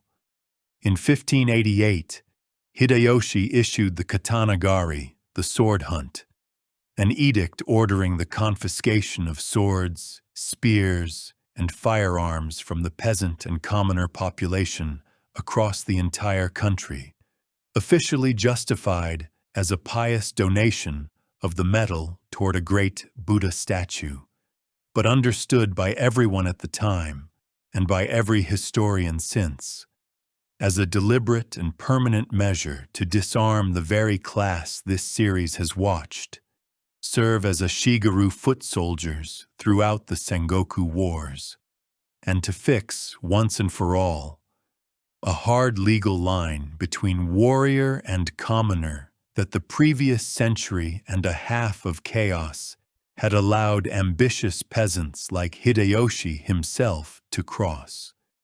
We may picture the sword hunt arriving at a single farming village, built from the domain records and edicts this policy left behind. Officials arrive with a formal proclamation and a cart, and the village headman, who has spent the Sengoku decades keeping a modest store of weapons against bandits and the occasional passing army's demands, is required to surrender them all. The household's one aging matchlock, several spears kept more for show at festivals than for any real fighting in a generation. A scattering of older swords, whose owners can no longer entirely say how they came into the family's keeping. The metal is weighed, recorded, and carted away toward the distant capital's promised statue. And the village, this series must note plainly, is not being disarmed into safety so much as into permanent legal subordination. For the same years that stripped commoners of their weapons also formalized, more rigidly than at any previous point in this whole series, the boundary between the warrior class and everyone beneath it. A status now fixed by birth, rather than by the battlefield achievement that had, within living memory, carried a peasant's son all the way to the office of imperial regent. Hideyoshi, having climbed that ladder himself, spent his last decade in power making certain no one would ever climb it again. The darker chapter of his rule, and the one this series must give its full and unflinching honest paragraph, is the invasion of Korea. Having unified Japan, Hideyoshi turned his ambitions outward, apparently intending nothing less than the conquest of Korea, and beyond it, Ming China itself, and launched, in 1592, an invasion force of well over 100,000 men across the strait. This series has watched hold Japan apart from the continent since its very first chapter. The initial campaign achieved startling early success against Korean defenses caught unprepared, but the invasion stalled decisively once Ming China intervened on Korea's behalf, and once Korean naval forces, employing armored warships that outmatched anything in the Japanese fleet, began cutting the invaders' supply lines from the sea. What followed, across 6 years of grinding, inconclusive warfare before Hideyoshi's own death, finally ended the campaign. Produced atrocities this series will not soften. Japanese commanders, required to document their forces' effectiveness in the absence of the traditional practice of taking enemy heads as proof of kills, a practice logistically impossible to sustain across an overseas campaign of this scale. Instead, had their soldiers cut the noses, and in some cases ears, from Korean and Chinese dead, and, in many documented instances, from living civilians as well, salting them for preservation and shipping them back to Japan by the thousands as counted proof of military service. These trophies were interred on Hideyoshi's own order in a mound built in Kyoto itself, originally recorded as the Mound of Ears, and this series states plainly that the structure, considerably softened in name though not in its actual contents by later centuries' discomfort, still stands in that city today. A present tense fact this series offers without any further embellishment, because none is needed. The human cost of the invasion itself, across Korea's civilian population and countryside, was catastrophic by every account that survives. And this series will not attempt a tidy body count where the sources themselves cannot supply one with confidence. What can be said plainly is that the campaign accomplished none of its stated goals. cost an enormous toll in Korean and Japanese lives alike, and stands in the honest ledger this whole format has always kept as the darkest single episode of foreign conduct this series has yet had to record. Hideyoshi died in 1598, with the Korean campaign still unresolved and immediately abandoned by his own commanders upon news of his death, leaving behind a young son far too small to hold the vast authority his father had assembled, and a council of powerful regents Hideyoshi had appointed in his final months, specifically to govern in that son's name until he came of age. This series closes this chapter exactly where Hideyoshi's own final testament, by several accounts, closed itself. An old man's anxious hope, addressed to the very generals he knew perfectly well might not honor it, that his son would somehow inherit what he had built. The hope did not survive him 2 years. Among the regents Hideyoshi had trusted to guard his son's inheritance was the most patient, most calculating, and ultimately most dangerous man in the whole of this series' remaining length, and the next chapter belongs entirely to him. Chapter 2. Sekigahara. Tokugawa Ieyasu was, by the time of Hideyoshi's death, the single most powerful of the regents left to guard the dead ruler's young heir. And this series must introduce him now the way his own contemporaries eventually learned to understand him. Not as the most brilliant general of his generation, though he was a capable one, nor as the most charismatic, though he could be persuasive when persuasion served him, but as the most patient man in a story that has, until this chapter, consistently rewarded speed. Ieyasu had spent decades as a subordinate ally first to Nobunaga and then to Hideyoshi, surviving both men's rise, building his own domain in eastern Japan into one of the country's largest and most efficiently administered, and waiting, through years in which lesser men would have overreached, for exactly the opening Hideyoshi's death had just created.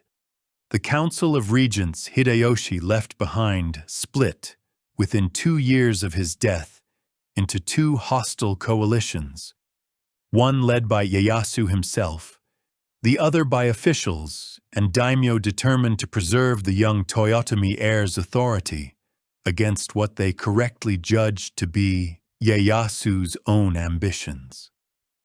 And the dispute came to open battle on a fog-bound plain called Sekigahara in the autumn of 1600, more than 4 centuries ago.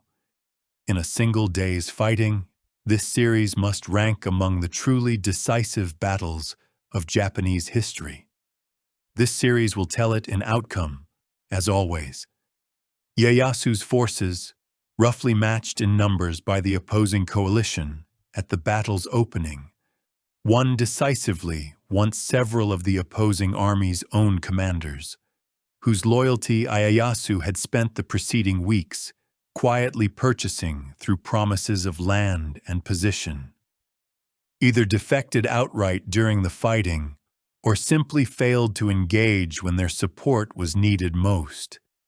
A victory built as much on patient political preparation before the battle as on anything that happened on the field itself, which is, this series notes, exactly the kind of victory this chapter's opening portrait of Ieyasu should have led the listener to expect. We may picture the plain at Sekigahara in the hour before the fighting began, built from the campaign accounts this pivotal day left behind.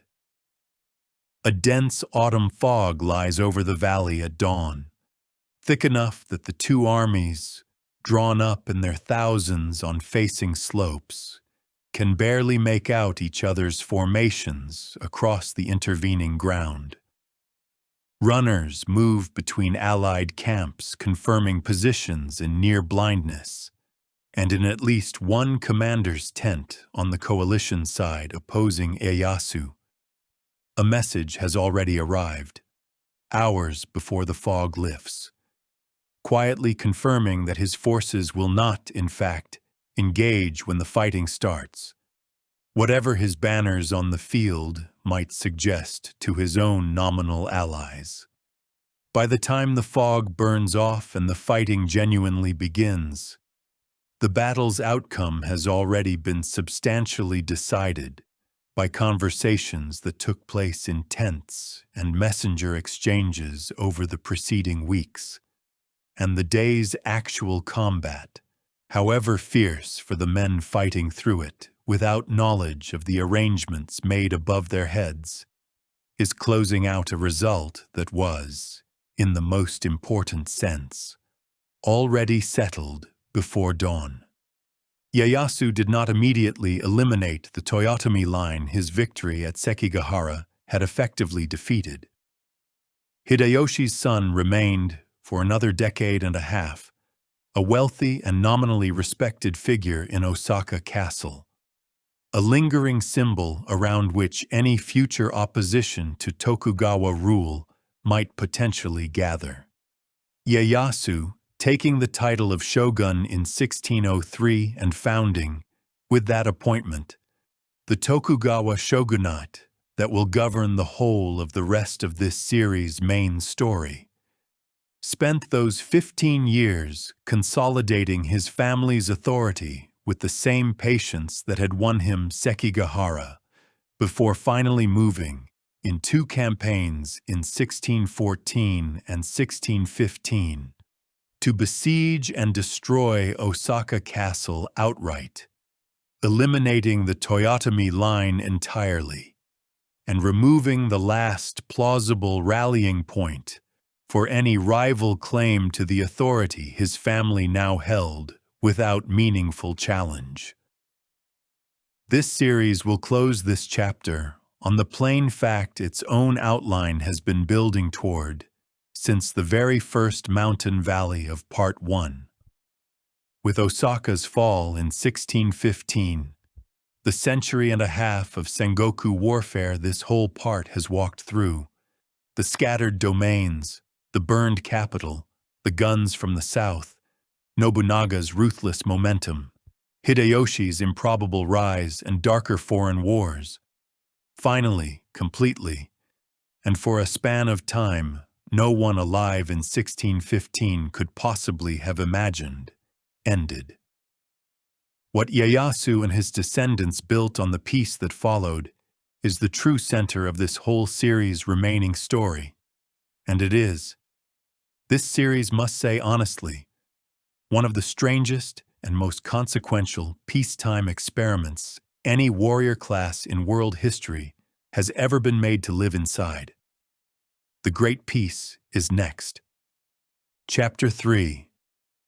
250 Years of Peace.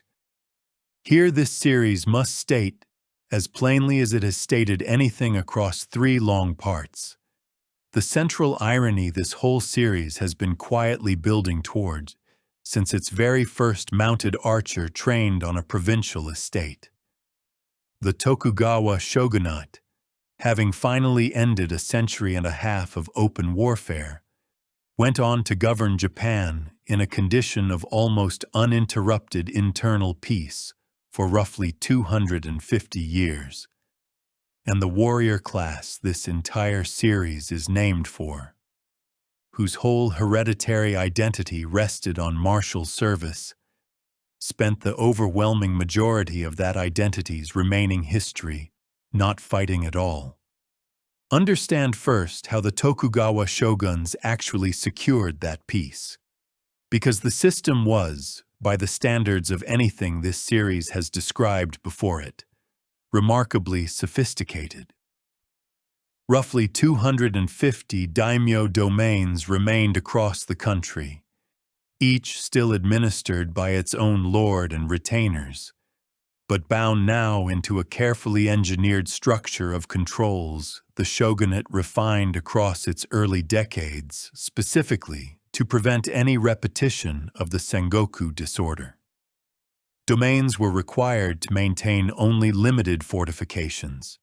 Marriages between daimyo houses required shogunal approval, and, in the policy this series will now describe as recurring texture across the rest of Part 3, every daimyo was required to maintain a residence in the shogunal capital of Edo, the small fishing village Ieyasu had built into his own power base, and which would grow, across these same peaceful centuries, into one of the largest cities in the world, and to spend alternating years in residence there, leaving his wife and heir behind in Edo as effective hostages during the years he returned to govern his own domain.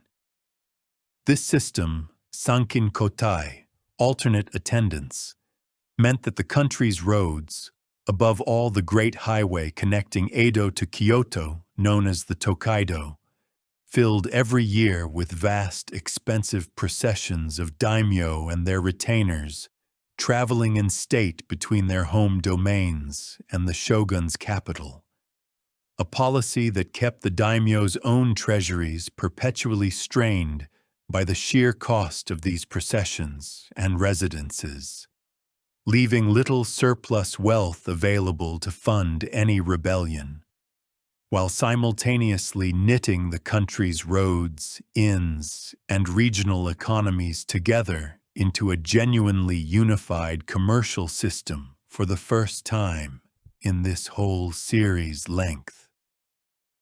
We may picture one such procession on the Tokaido Road, built from the travel accounts and woodblock prints this era left behind in extraordinary abundance. A daimyo of modest but respectable rank travels with several hundred retainers in strict order of precedence, porters carrying the domain's banners and ceremonial equipment, the lord himself in a curtained palanquin, while lesser retainers walk or ride according to careful gradations of rank. The whole procession has rehearsed for weeks before departure, because a procession that appeared disorganized reflected badly on the domain's whole standing. Along the road, commoners are required, by custom enforced with real seriousness, to kneel and lower their eyes as a daimyo's procession passes. And in-town's entire economy built around housing and provisioning these processions, as they move between the 53 official post stations the shogunate maintains along the route. And this series notes, without dwelling on it, that the road itself, busy, regulated, thick with travelers moving for reasons having nothing to do with war, is the clearest single image this whole series can offer of what 2.5 centuries of enforced peace actually looked like on the ground. Not stillness, but an entire warrior class's energy redirected into ceremony, administration, and travel. The piece's other great pillar was isolation, and this series must handle it as carefully as it handled the last chapter's opening to the outside world, because the two policies are, in the plainest sense, opposites answering the same fear. Having watched across the previous chapters, the Christian mission planted by Francis Xavier grow into a substantial converted population, and having grown increasingly suspicious that Christian conversion carried with it dangerous foreign political loyalties, a suspicion sharpened by the observed pattern elsewhere in the world of European missionary presence preceding colonial control. The early Tokugawa shoguns moved across the 1610s through 1630s to prohibit Christianity outright, expel foreign missionaries, and progressively restrict foreign trade and travel until, By the 1630s, the policy historians call Sakoku, the closed country, was substantially complete. Japanese subjects forbidden to travel abroad or return if they had already left. Foreign trade confined to a small, closely monitored Dutch and Chinese presence at a single artificial island in Nagasaki Harbor. And the door this series' sea motif has watched open and close since Chapter 1 pulled almost entirely shut for the better part of 2 centuries to come. The honest paragraph this series owes belongs to the crisis that hardened this policy into its final, most rigid form. In 1637, in the Shimabara Peninsula of Kyushu, a rebellion broke out among a peasant population suffering under exceptionally harsh local taxation, and drew in, as it grew, a substantial number of the region's Christian converts and former Christian samurai left masterless by the previous decade's consolidations, giving the uprising a genuinely mixed character of economic desperation and religious persecution that this series will not simplify into either cause alone. The rebels, numbering by most estimates some tens of thousands, including women and children, fortified themselves in an old castle and held out for months against a shogunate army that, in its early assaults, suffered serious and humiliating losses against a defense fighting with the particular desperation of people who believed, on solid evidence, that surrender offered them nothing better than the fate awaiting them if the siege succeeded. When the castle finally fell in the spring of 1638, the shogunate's forces killed the rebellion's defenders by most historical accounts, almost without exception, a death toll historians place across the rebellion's whole course, somewhere in the tens of thousands, making Shimabara one of the deadliest single episodes of internal conflict this entire series will have occasion to record. This series states the consequence plainly. Shimabara convinced the shogunate that Christianity represented an intolerable internal security risk, and the persecution that followed across the remaining decades of the 17th century was systematic and sustained.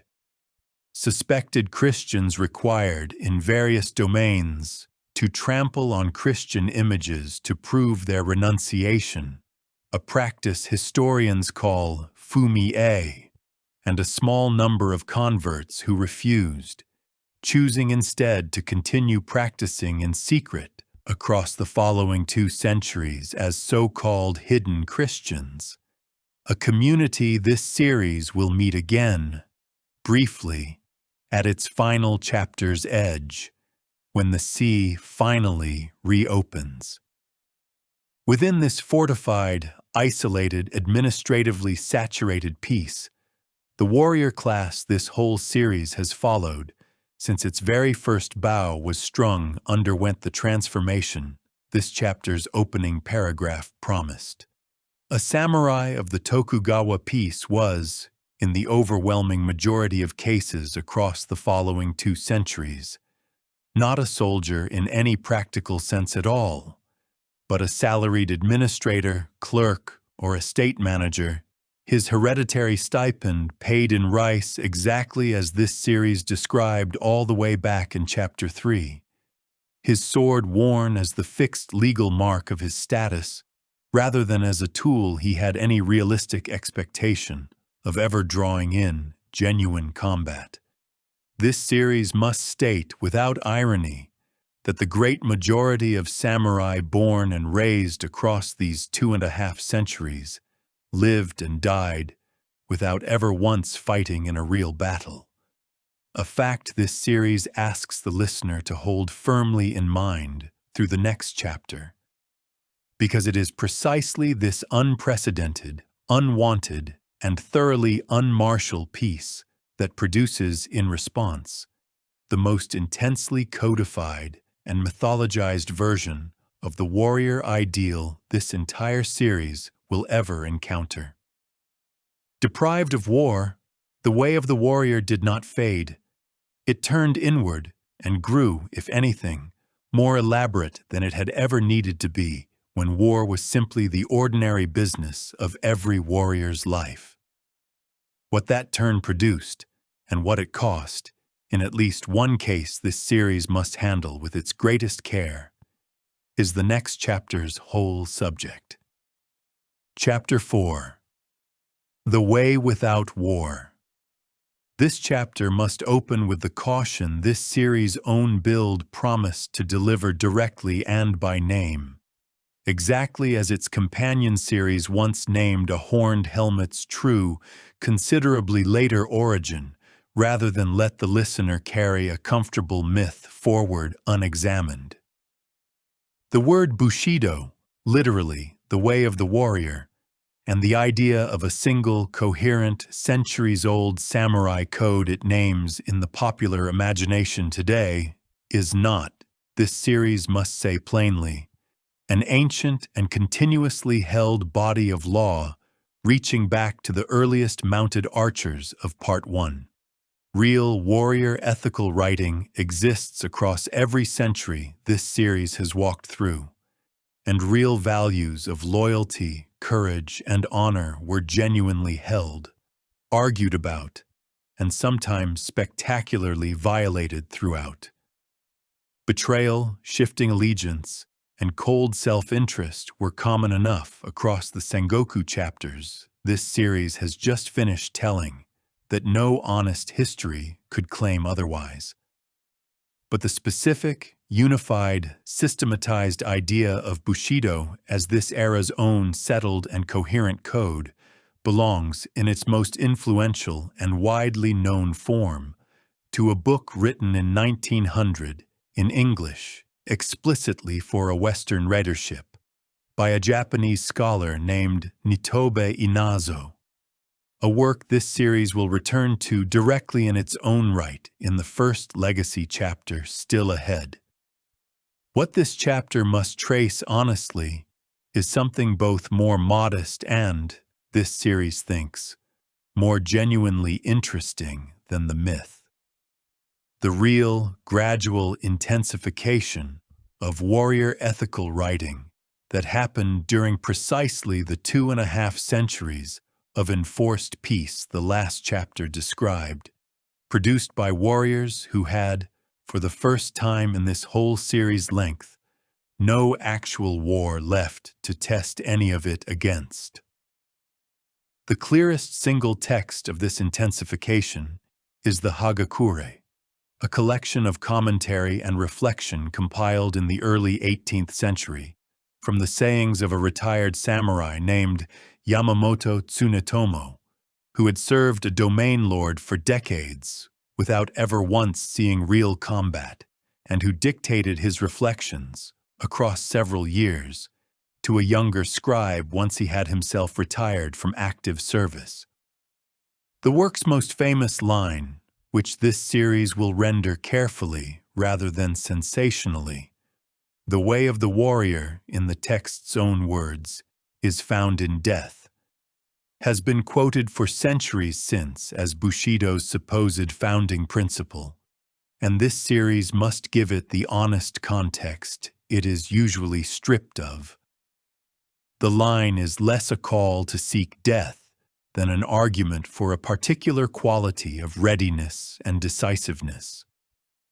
The idea that a warrior who had genuinely made peace with his own mortality in advance would act, in any crisis, with a clarity that hesitation and self-preservation would otherwise cloud.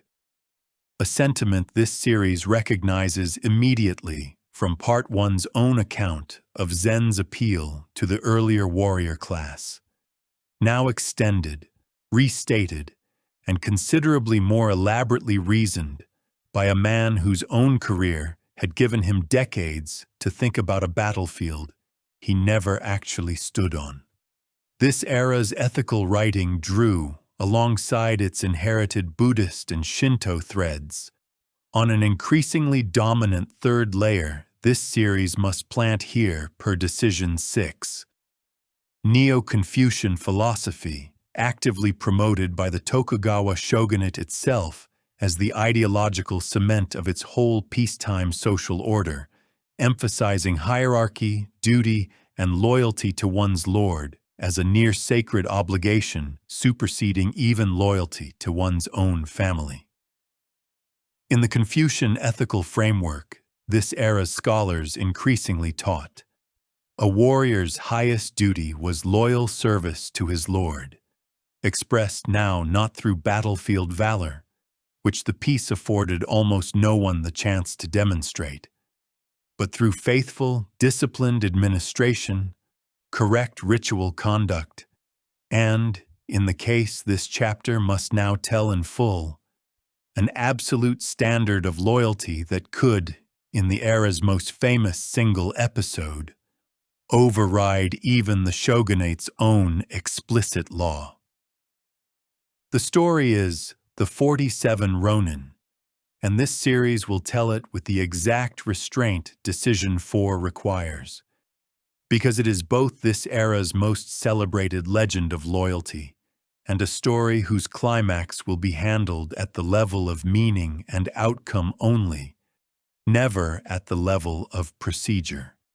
In 1701, a provincial lord named Asano provoked past his self-control by a senior shogunal official's deliberate insults during a period of ceremonial court duty in Edo, drew his sword and wounded the official inside the shogun's own castle, an act of violence within the castle walls that shogunal law treated as an unforgivable breach regardless of provocation, and for which Asano was ordered, that same day, to end his own life by the ritual method this series will name once, plainly, and then set aside.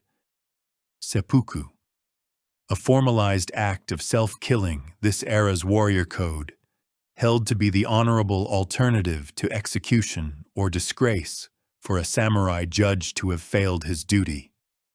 Understood within the culture's own belief system, as a means of restoring honor to oneself and one's house, rather than as an act of despair. This series will not describe the method beyond that plain sentence, in keeping with its standing and non-negotiable care around this subject, and will say only what the historical record requires. Asano died that day. His domain was dissolved, and his several hundred retainers were, by the legal and social logic of this era, instantly transformed from samurai into ronin, masterless warriors, a word this series introduces here, because the Tokugawa piece's own rigid stability made a ronin situation considerably harder than in the fluid Sengoku decades, when a skilled, masterless warrior could often find new service within weeks. Under the settled peace, a ronin more often faced a long, humiliating decline in status with little realistic prospect of reinstatement. 47 of Asano's former retainers, over the 2 years following his death, gave every outward appearance of having abandoned any thought of revenge, dispersing, taking menial work, and in the case of their nominal leader, adopting a public life of dissolute, drunken idleness specifically to convince the official who had provoked their master, and the spies this era's domains routinely kept on politically sensitive former retainers, that no threat remained.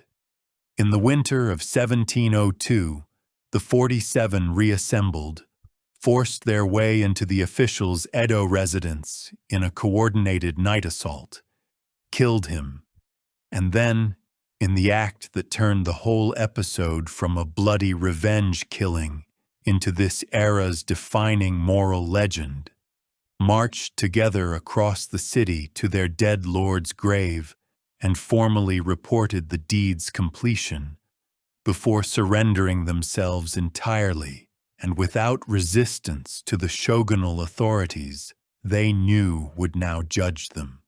The shogunate's own judges faced a genuine dilemma. The era's own moral literature debated for generations afterward, and that this series will present honestly, rather than resolve on the listener's behalf.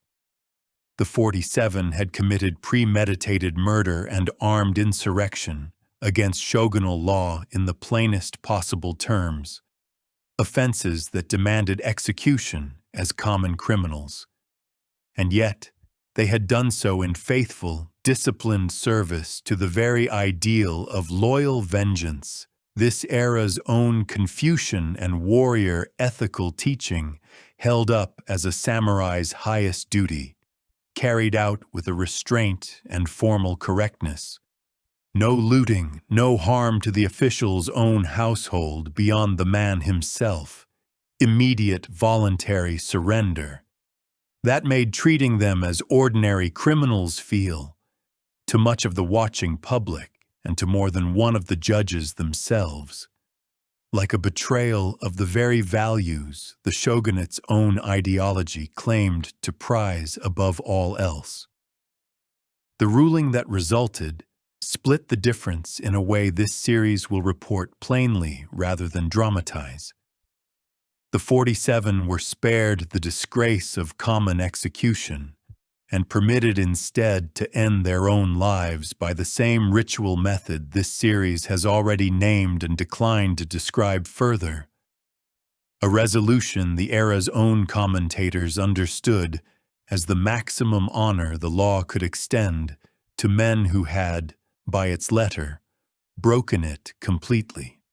They were buried, all 47 together, beside the lord whose death had begun the whole sequence, and their grave remains, to the present day, one of the most visited sites in Japan connected to this whole series subject.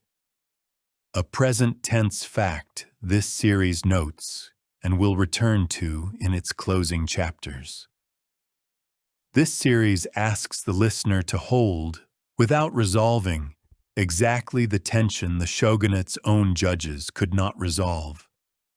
A story the culture has told itself for 3 centuries as its single purest example of loyalty and honor, built on a foundation of calculated, premeditated killing that this series will not romanticize even while reporting, honestly, how completely the era around it chose to romanticize it instead. This is Bushido's real texture, considerably more complicated than the tidy modern phrase usually allows. Not a fixed ancient law, but a genuinely difficult, actively argued moral question, playing out in real time among people living inside a piece their whole hereditary identity had never been designed for. One continuous thread from Decision 4, this series, must not let the piece's genuine achievements obscure. The outcast communities this series introduced in Part 2's Sengoku chapters faced no meaningful improvement in status across these same 2.5 centuries of otherwise sweeping social reorganization. If anything, the Tokugawa shogunate's own rigid formalization of a fixed social hierarchy, warrior above farmer, above artisan, above merchant, hardened the outcast community's exclusion below even that formal ladder into a more explicit and legally codified position than the looser Sengoku disorder had ever quite fixed in place. A burden this series will carry forward, exactly as promised, into its final chapters rather than let the piece's undeniable cultural brilliance stand as the whole of this era's record. The great piece has 2.5 centuries left to run before this series' final chapters bring it to its sudden, vertiginous end, and this chapter closes on the strange, genuinely moving fact its whole length has been building toward. A warrior class, denied the war that had once defined it, spent that denial building something this series thinks the culture has every right to be proud of. A body of disciplined reflection on how to live with integrity, courage, and purpose in the absence of the very test that had once made those qualities simple to demonstrate. What the piece could not do was last forever, and the door this whole series has watched open and close since its very first chapter is, in the next chapter, about to be forced open one final time. Not gently and not by a storm-blown trading ship, but by 4 black-hulled steamships bearing a demand this shogunate has no real way to refuse. Chapter 5. Black Ships.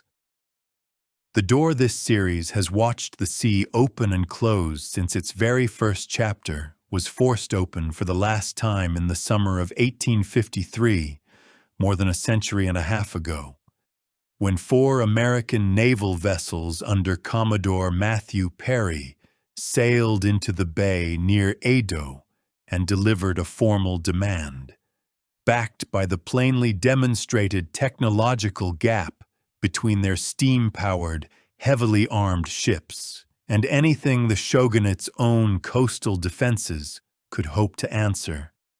That Japan open its ports to American trade after more than 2 centuries of the Sakoku isolation, this series described 2 chapters ago.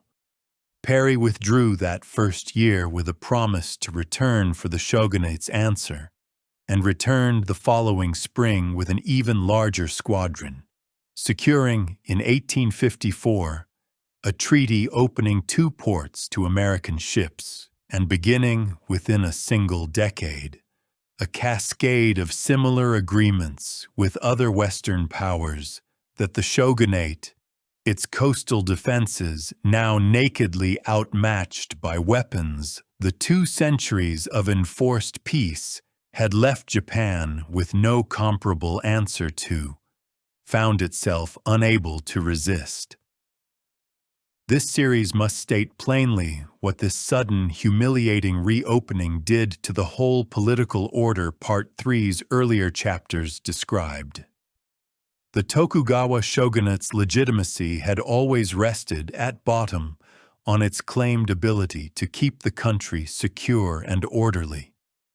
A shogunate visibly unable to prevent foreign warships from dictating terms in its own home, waters lost, within a remarkably short span of years, an enormous share of the authority 2.5 centuries of careful institutional engineering had built. Domains that had chafed for generations under Sankin Kotai's expensive obligations, and a growing movement of scholars and samurai increasingly convinced that only the emperor's own restored, direct authority could unite the country to meet the foreign challenge, coalesced across the 1850s and 1860s into a genuine political crisis under the slogan, "Revere the Emperor, expel the barbarian," a slogan this series notes, without irony, as a direct echo of exactly the imperial restoration ambition Go-Daigo had failed to achieve 5 centuries earlier in Part 2, now succeeding where his own gambit had not. Because this time, the shogunate's failure to answer a foreign threat had done what no domestic rival alone had ever quite managed. The crisis resolved with startling speed once it finally broke. In late 1867, the last Tokugawa shogun, facing a coalition of powerful domains no longer willing to accept his authority, formally resigned his office and returned governing power to the emperor. A remarkably peaceful abdication this series will credit honestly, even as the peace it inaugurated proved short-lived, because factions loyal to the old shogunate, unwilling to accept the full dissolution the new imperial government demanded, took up arms the following year in the conflict historians call the Ōnin War, fought across 1868 and 1869 between forces loyal to the new, nominally emperor-led government and domains still loyal to the fallen shogunate's cause. This war's single most consequential battle for this series' purposes, and the honest paragraph this series has promised since Decision 4 named it directly, was the siege of Aizu Castle in the autumn of 1868.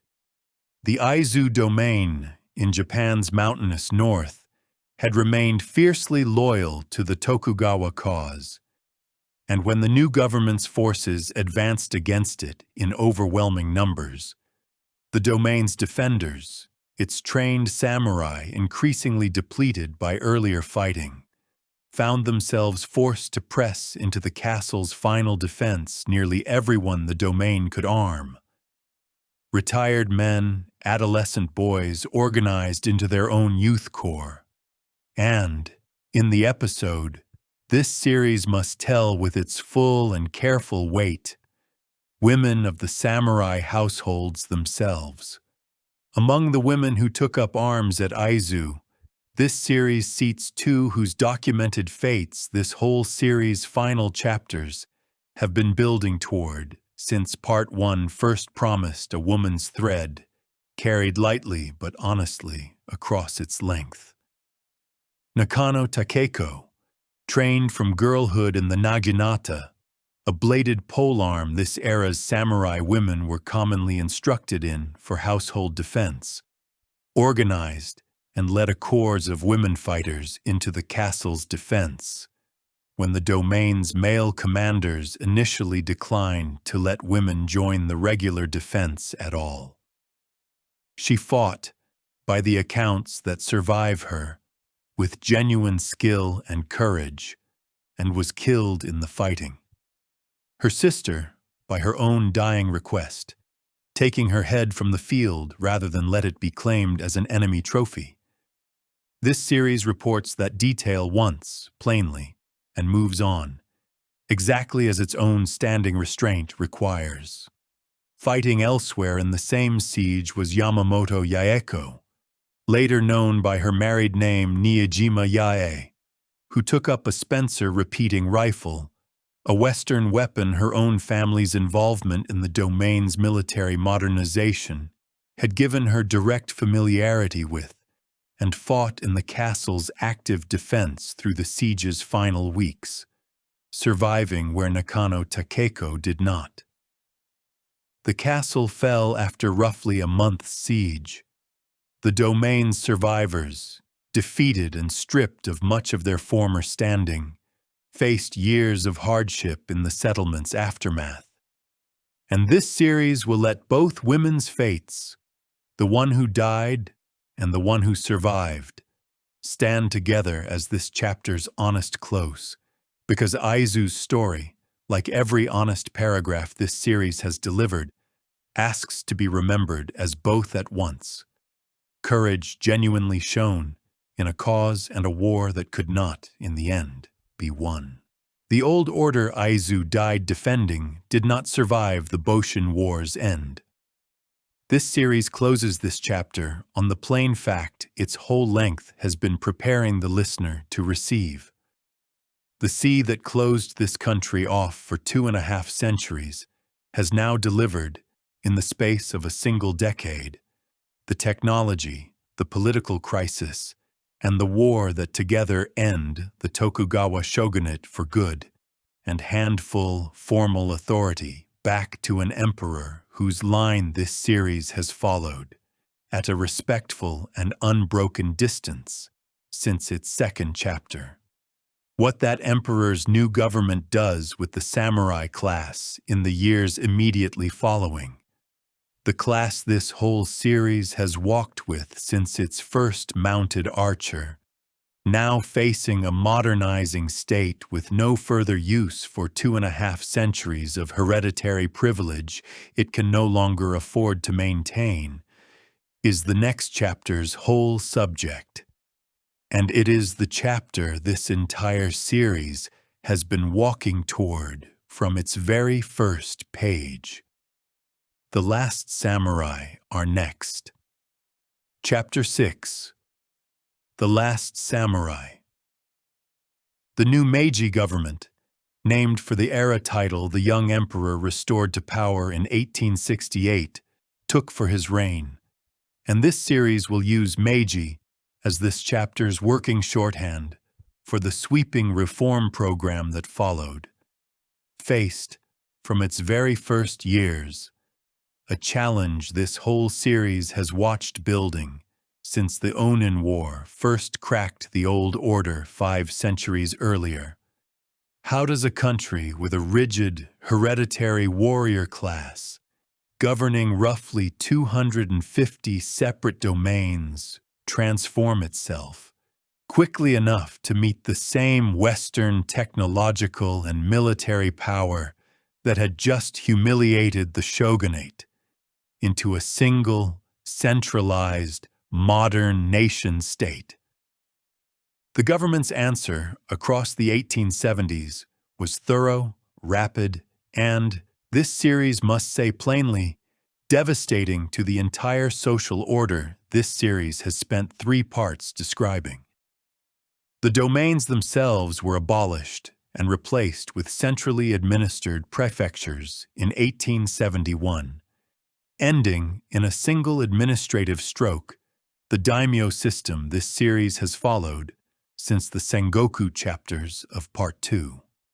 The samurai class's hereditary rice stipends, the very economic foundation this series traced back to Chapter 3's first mounted archers collecting their lord's harvest, were progressively converted into government bonds and then, within a few years, effectively phased out entirely, leaving hundreds of thousands of former samurai households to find new livelihoods in a commercial and agricultural economy. Many of them had spent generations trained to administer rather than personally work. A new conscript army, built on Western models and drawing its soldiers from the general commoner population rather than from hereditary warrior lineage alone, was established in 1873. A policy this series asks the listener to sit with for a moment, because it dissolved, in a single piece of legislation, the exclusive claim to legitimate armed service this entire series has followed as the warrior class's defining birthright since its very first chapter. And then, in 1876, the hinge this series has been building its whole ending toward since Decision 1 was first written, came the Haitore Edict, a law prohibiting anyone other than active military personnel and police from wearing swords in public. This series must let the weight of that single sentence land fully, because it is the emotional center of this whole series' close. The sword this series watched a smith fold and temper with something close to reverence back in Part 1's closing chapter. The blade whose bearing had marked, for 7 centuries, the entire visible boundary between a samurai and everyone beneath him, was now, by the plain force of law, an object it was a criminal offense for most of its former hereditary bearers to carry openly in the streets of their own country. The government that passed this law was staffed, in no small part, by former samurai themselves, men who had fought, some of them, in the very Boshin War the last chapter described, to restore the emperor whose new government had just outlawed their own defining possession. The resentment this series has been tracking, built across every reform since 1871, finally broke into open rebellion in 1877 in the southern domain of Satsuma, one of the 2 great domains whose warrior support, had done more than any other single force to topple the Tokugawa shogunate less than a decade before. Its leader was Saigo Takamori, and this chapter must introduce him with the full weight his career deserves, because his story is this whole series' central question, given one final, exact human shape. Saigo had been among the Meiji Restoration's own most important architects, a leading general in the imperial forces during the Bushido War, and afterward one of the new government's most senior officials, genuinely committed, by every account, to Japan's modernization and strength.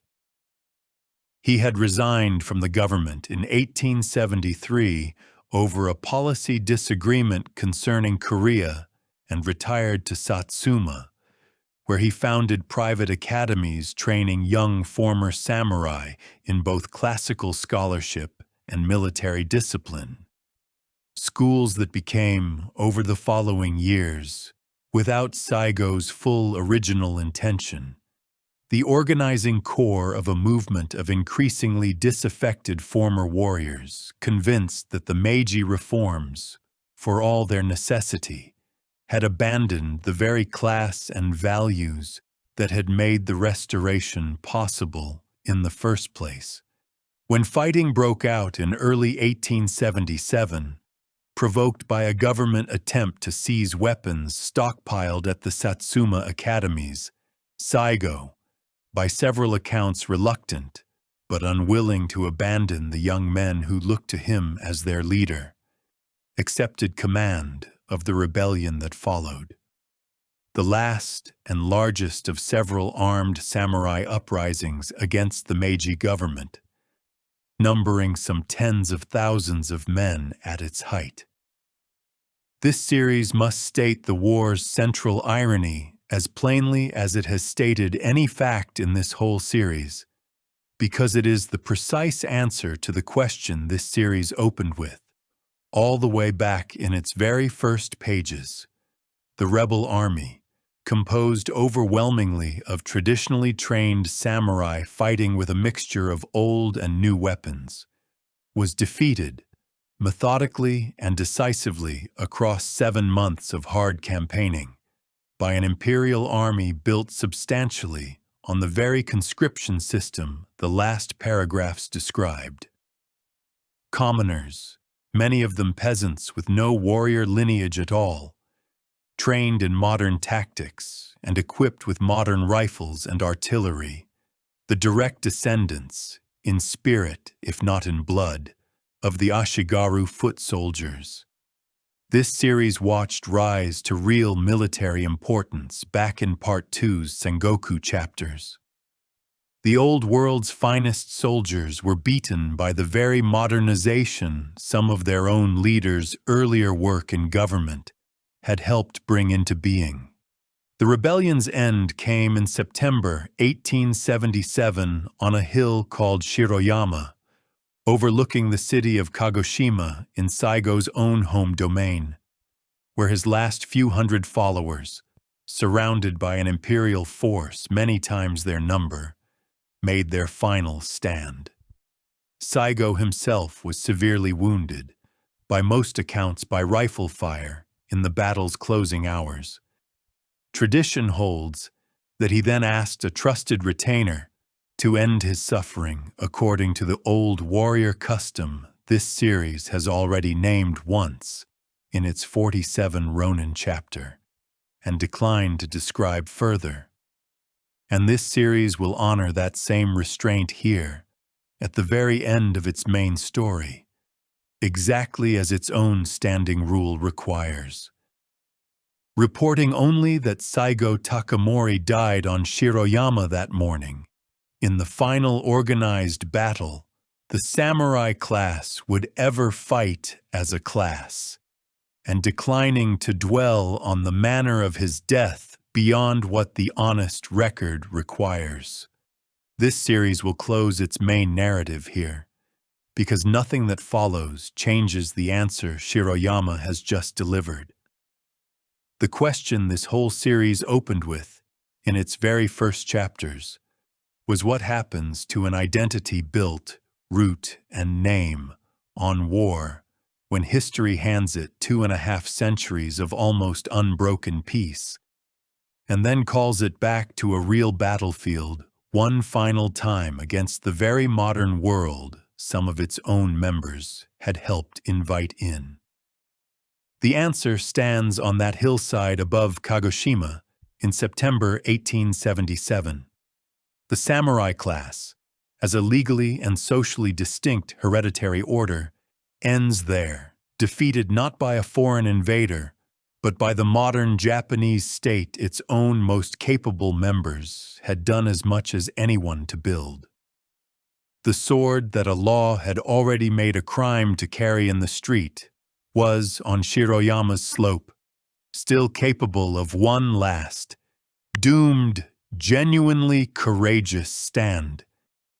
And then it was over, in fact, as it had already been over in law, for good. What survived that ending, and a great deal did survive it, informs this series thinks the listener will find genuinely moving once the immediate grief of this chapter has had room to settle, is the whole subject of the 2 chapters still ahead. Rest now, if this chapter's weight asks it of you. The blossom has fallen at the height of its color, exactly as this culture's own oldest aesthetic always said it would. What the fall left behind is worth staying awake a little longer to hear. Chapter 7, Legacy 1. What the sword left behind. Every part of this whole project ends its main story at the crest, and then stays 2 chapters longer, because the crest, this format has learned across every history it is told, is never actually the point.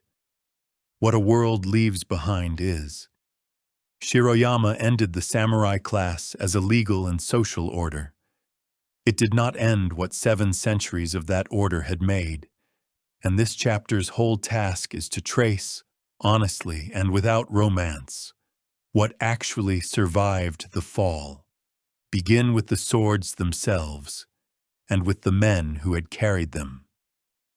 The Meiji government that had disarmed and dissolved the samurai class as a hereditary order did not, in the years immediately following Shiroyama, discard the martial disciplines that class had spent centuries refining.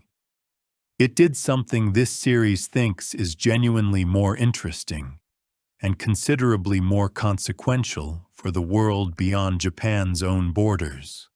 Across the following decades, several of the old warrior arts were deliberately reorganized, standardized, and stripped of their lethal battlefield purpose into civilian disciplines suitable for a modern, peaceful nation to practice and export with pride. Kendo, the way of the sword, developed from earlier swordsmanship schools into a sport fought with bamboo practice swords and protective armor, its techniques and etiquette drawn directly from centuries of live blade instruction, now practiced without ever drawing blood. Judo, codified in the 1880s from older jiu-jitsu grappling traditions into a discipline explicitly designed, in its founder's own stated philosophy, to build character and mutual benefit, rather than simply to disable an opponent. Aikido and Iaido, developing across the following decades from related roots, the latter preserving, in careful ritualized solo practice, the precise draw and cut techniques a real swordsman's life had once depended on. This series plants here, per Decision 7, the echo of its second superlative. The swordsmithing tradition this series honored back in Part 1 did not vanish either. A small number of licensed traditional smiths still forge blades in Japan today, under strict modern law limiting both their number and their output. using methods this series described in careful detail 8 centuries into this story's telling, and largely unchanged since. Now this series must turn to the caution its own build promised to deliver directly, exactly as its companion series once named a horned helmet's genuinely later invention, rather than let a comfortable myth stand unexamined. The book most responsible for the modern world's unified idea of Bushido as an ancient, coherent samurai code was written not in the era this series has just finished walking through, but in 1900, by a Japanese scholar and diplomat named Nitobe Inazo, in fluent English, explicitly for a Western readership, curious about the country that had, within living memory, defeated a major European power in war and was rapidly modernizing along Western lines. Nitobe's book, Bushido, the Soul of Japan, drew genuine and real threads from the ethical writing this series traced in its own 4th chapter of Part 3, the Hagakure, Confucian loyalty, Zen composure, and wove them, with real literary skill and considerable comparison to European chivalric ideals his Western audience would recognize, into a single, coherent, named code presented as Japan's ancient and defining moral inheritance. The book was an enormous international success, read by presidents and translated into many languages, and it did more than any other single text to establish, in the wider world's imagination, and eventually in Japan's own popular self-understanding as well, the version of the Samurai Code this series has spent its whole length complicating. This series states plainly what it has been building toward since that 4th chapter's own caution. Bushido, as a single named thing, is considerably younger than the samurai class itself, assembled substantially after that class had already ceased to exist as a legal order, by a writer explaining Japan to an audience that had never lived inside any of the 7 centuries this whole series has just walked through. This does not make the values Nitobe described false or invented from nothing. This series has shown the listener real loyalty, real courage, real disciplined reflection across real centuries. But it does mean the tidy, unified, ancient code version of the story is, in an important sense, itself a Meiji-era invention, no less real for having been made, but made considerably later and for a considerably different purpose than popular memory usually credits. We may picture a modern kendo dojo on an ordinary evening, built from a practice this series can report as genuinely, verifiably present tense, rather than reconstructed. Rows of students in dark practice uniforms bow in unison to a training hall wall bearing a portrait or a calligraphic scroll rather than any living lord. Working through strike combinations against bamboo swords, their instructor corrects, with the same exacting attention, this series watched a swordsmith bring to a folding steel blade 8 centuries earlier in this story's telling. None of them will ever draw a live blade against another human being in anger, and every one of them, this series notes without irony, is nonetheless engaged in a discipline directly descended, technique by documented technique, from the warrior culture this whole series has followed from a provincial archery ground to a hillside above Kagoshima. The dojo exists in cities on every continent. This series listeners might themselves live on tonight. A present tense fact worth sitting with for a moment, because it means the way of the bow and horse this series opened Part 1 with has, in its descendant forms, traveled considerably further than any samurai on horseback ever personally rode. The imperial line this series planted its first superlative around, back in Chapter 2 of Part 1. Survived the whole upheaval this part has just walked through more completely than almost anything else in this story.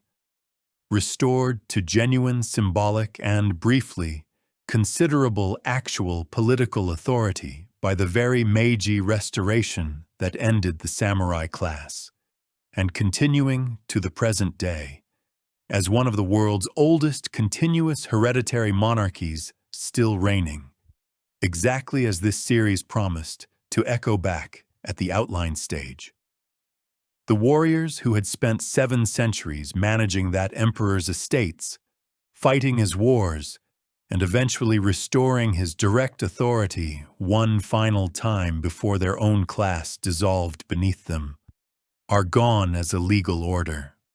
The throne they spent all those centuries formally, respectfully, and almost entirely fictionally serving is, this series notes with the quiet irony this whole story has earned, the one institution from Chapter 2 still standing entirely unbroken. What remains is memory, aesthetic, and myth. 3 things this format has learned, across every history it has told, are never quite the same as history itself, and never quite separate from it either. The final chapter must weigh all 3 honestly, close the myth versus ground questions this series has carried since Tomoe Gozen first rode onto these pages, and walk the listener home. Rest a moment more if you like. One chapter remains, and it ends, as this whole series always promised it would, with a falling blossom. Chapter 8, Legacy 2, The Way of the Flower and the Sword. So we come to the last chapter, and as always in this project, the last chapter is not about what happened, because nothing more happens. It is about what remained and the walk home. There is no rush, tonight least of all. The story is told. The sea is quiet.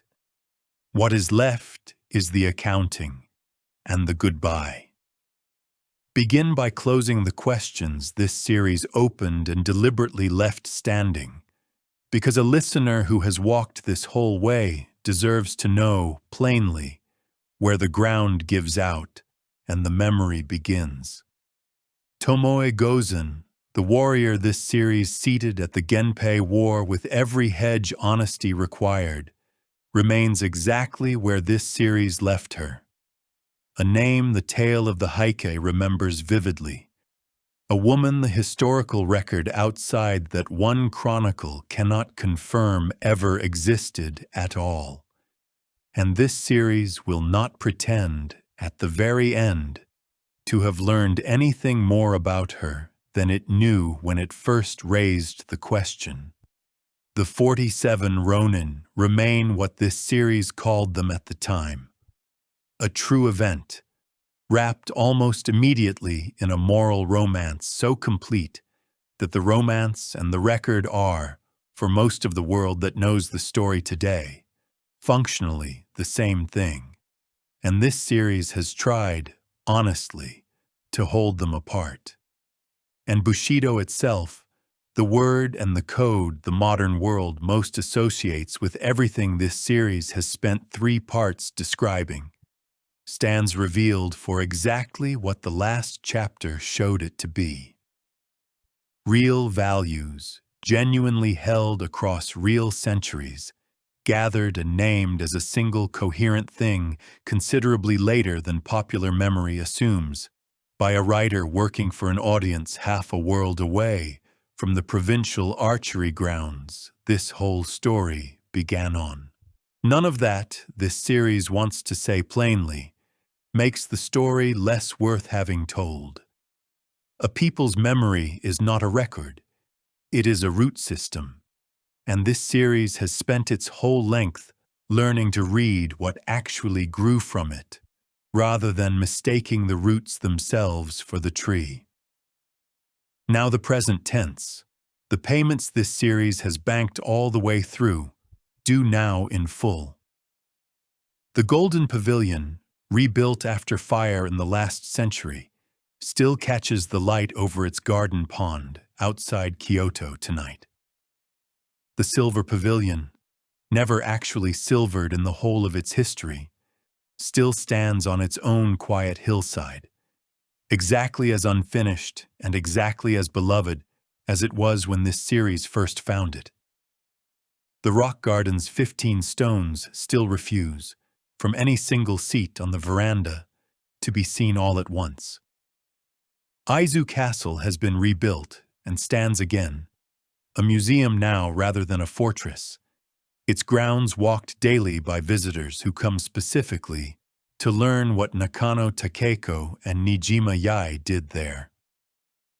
A small number of licensed smiths still fold and temper steel by hand in workshops that would recognize, in almost every particular, the forge this series described 8 centuries into its own telling.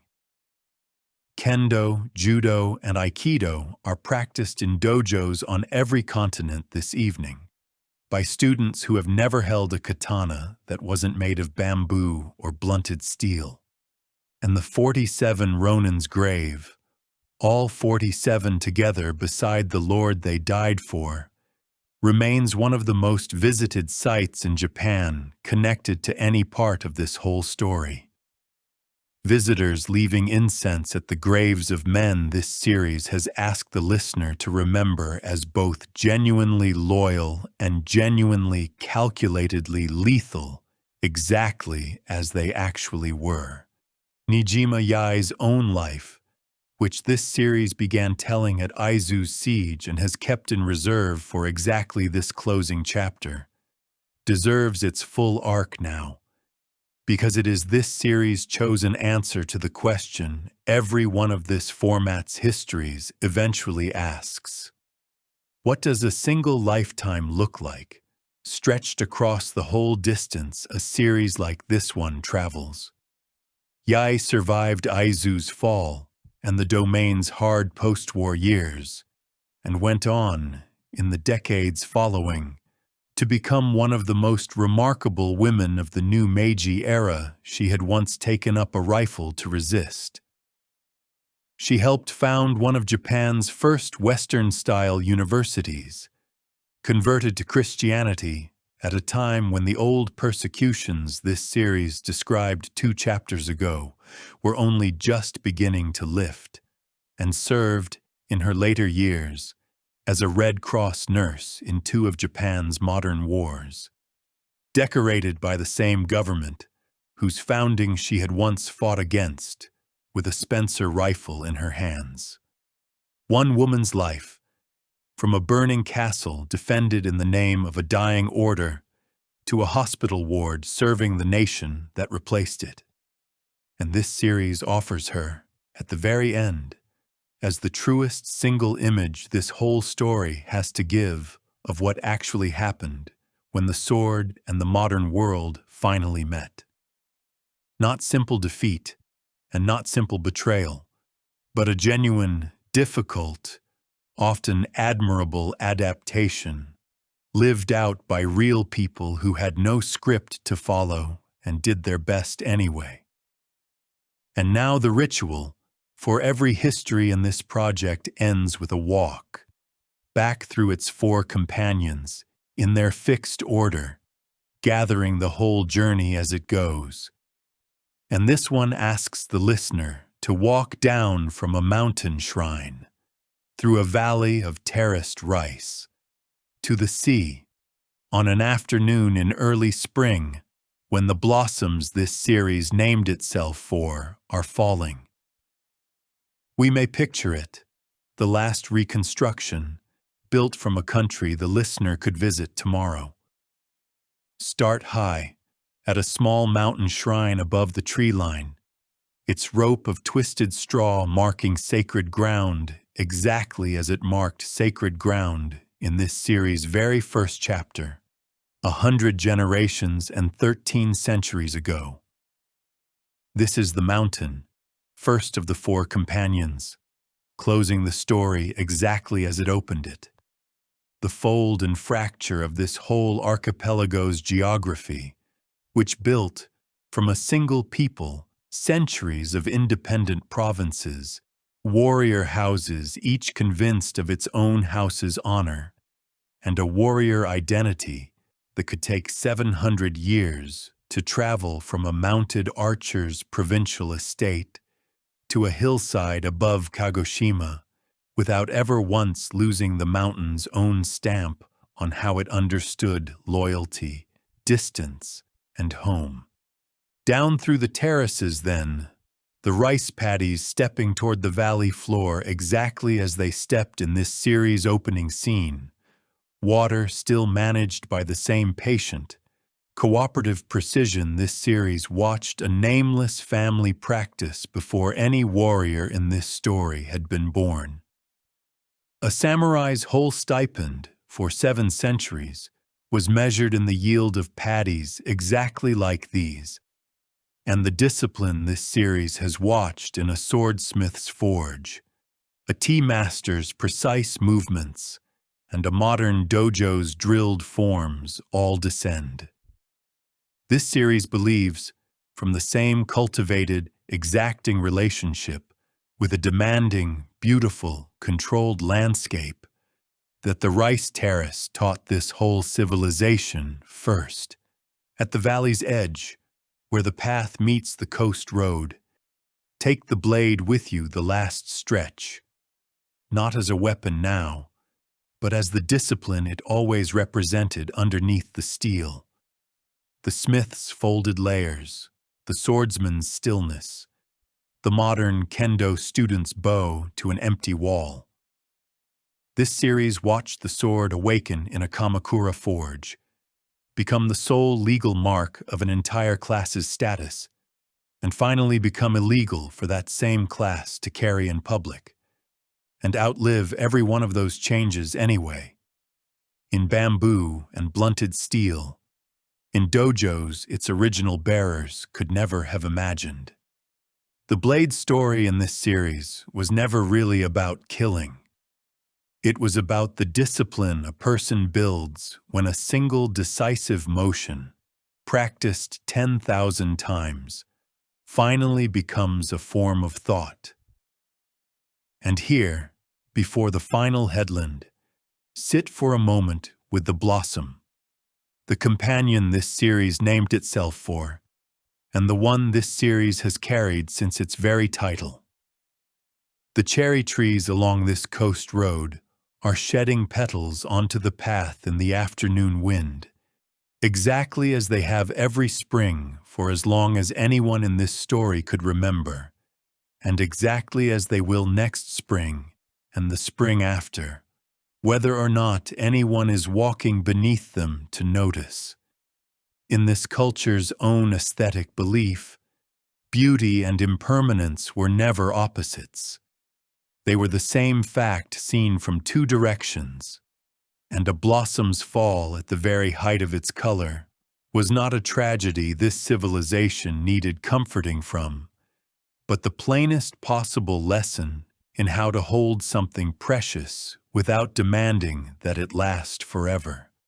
This series has watched that lesson taught in a tea room while a capital burned outside the garden wall, in a warrior's calm acceptance of his own mortality long before any battle required it of him, and finally, on a hillside above Kagoshima, where an old world ended in a single doomed, genuinely courageous morning. The blossom falls. The tree remains and blooms again. The path comes out at last, onto the headland above the water, and the sea is doing tonight exactly what it has done since this series' first chapter, holding this country apart from everywhere else, opening only rarely and changing everything, every single time it does. This series asks the listener to remember, one final time, how different this companion's work was from the connecting seas of other histories this narrator has told. This sea closed far more than it ever joined, and held a civilization apart long enough for it to grow something entirely its own, tested only rarely, never quite the same after each test as it had been before, and, on this last showing, changed for good. So let the journey set itself down, softly, the way the last petals are settling on the water below the headland. The mountain, which divided the valleys and built a warrior class equal parts pride and provincial loyalty. The sea, which held this world apart, then reopened it at the moments of its own choosing and changed everything each time. The blade, carried, tempered, revered, outlawed, and reborn as discipline once its killing purpose was finally, formally taken away. And the blossom, falling now exactly as it fell across every garden and every battlefield this series has walked through, teaching a lesson this whole civilization built its highest art around. That a thing can be genuinely, fully loved precisely because it will not last, and that loving it anyway, without bitterness, is not resignation. It is the discipline this whole series has been describing since its very first archery ground, turned, in the end, toward the one target none of us gets to miss. The story of samurai Japan is told. Thank you for walking it. Every ridgeline, every rice terrace, every forge and tea room and battlefield, all the long way down to this shore. Whatever brought you here tonight, rest or wonder, or the old human need for a voice by the fire, may you have found it, and may you carry something of this disciplined, beautiful, impermanent country with you into the morning. Sleep now, if sleep is near. The mountain is at your back. The blade is at rest in its stand. And somewhere behind you, on the wind, one more blossom is letting go.